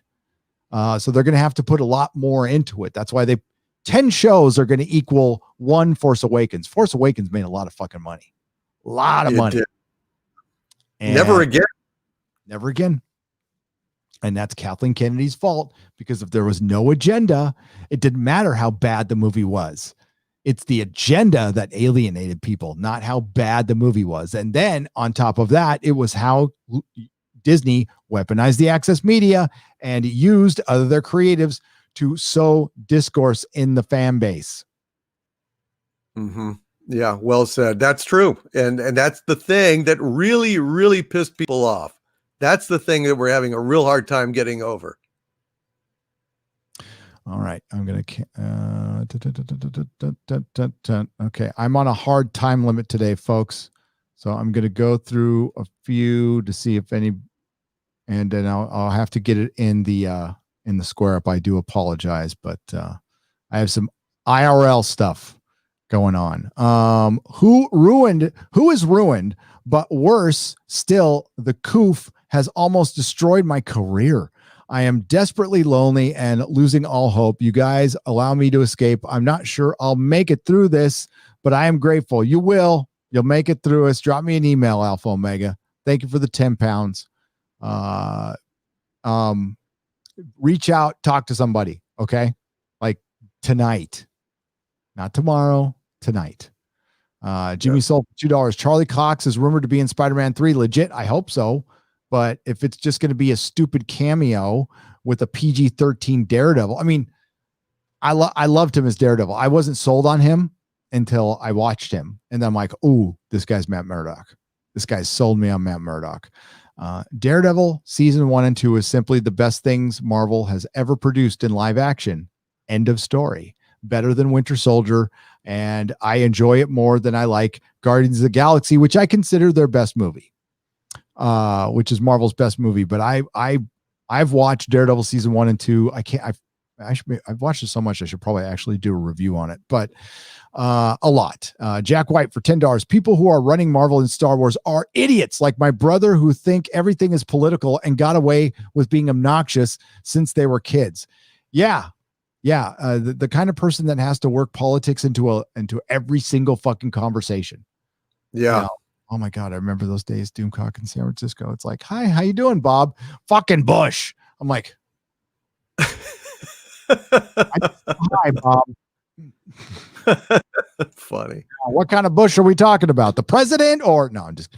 I love the potential that the Star Wars franchise has the potential to tell truly original, brilliant stories set in an amazing world. Potential that Disney has absolutely squandered in favor of woke agenda. Damn shame. Says Basic Shapes for $20. You're not wrong. Star Wars is so unique, Doomcock, that you can tell a real science fiction fantasy story that has superheroes in it. So you got a superhero science fiction wizard fucking fantasy. I mean, it's a geek's wet dream, and Disney fucked it up. Mm-hmm. But for one, they screwed up by being afraid to go rated R with it, which they shouldn't be. Fizenthorpe for $20. It's like a generation that made the entertainment we love is aging out and dying, and we're left with kids mimicking what they saw as grown-ups, that kids don't understand the nuance or reasoning behind any of it. You're not Fizenthorpe. I think you're partially right. I think it's getting drowned out by there's just too much shit going on right now. Mm-hmm. And there's only a finite number of talented people, and they're being ignored right now because of politics. I'm on a live stream right now with somebody who should be writing television. Well, thank you, sir. I appreciate that. And that's nice of you to say, man. Thank you. And that's being, unfortunately, because of gatekeepers and other bullshit, it's not even worth it. And honestly, I mean, who would want to work in Hollywood right now? Like, it'd be terrible. But there's a lot of talented people on this platform in the chats that should be working. I mean, Critical Drinker, Doomcock, Robert Meyer Burnett, all should be working on in Hollywood, and they're not. But instead, we got Kurtzman getting paid $25 million to destroy a franchise. Chris Chibnall, I don't know what he's getting paid, but it's too much. Too much. If they're not taking money out of his account every week, it's injustice. Absolute injustice. All right, so we're going to go. Okay. Anti-derivative Jill for $20. To make great Star Trek, you need to add humanity's quest to solve the mysteries of the universe in the vein of realistic scientific exploration, mirroring our history. These writers can't see 2 inches past their Twitter feed. Oh. We're going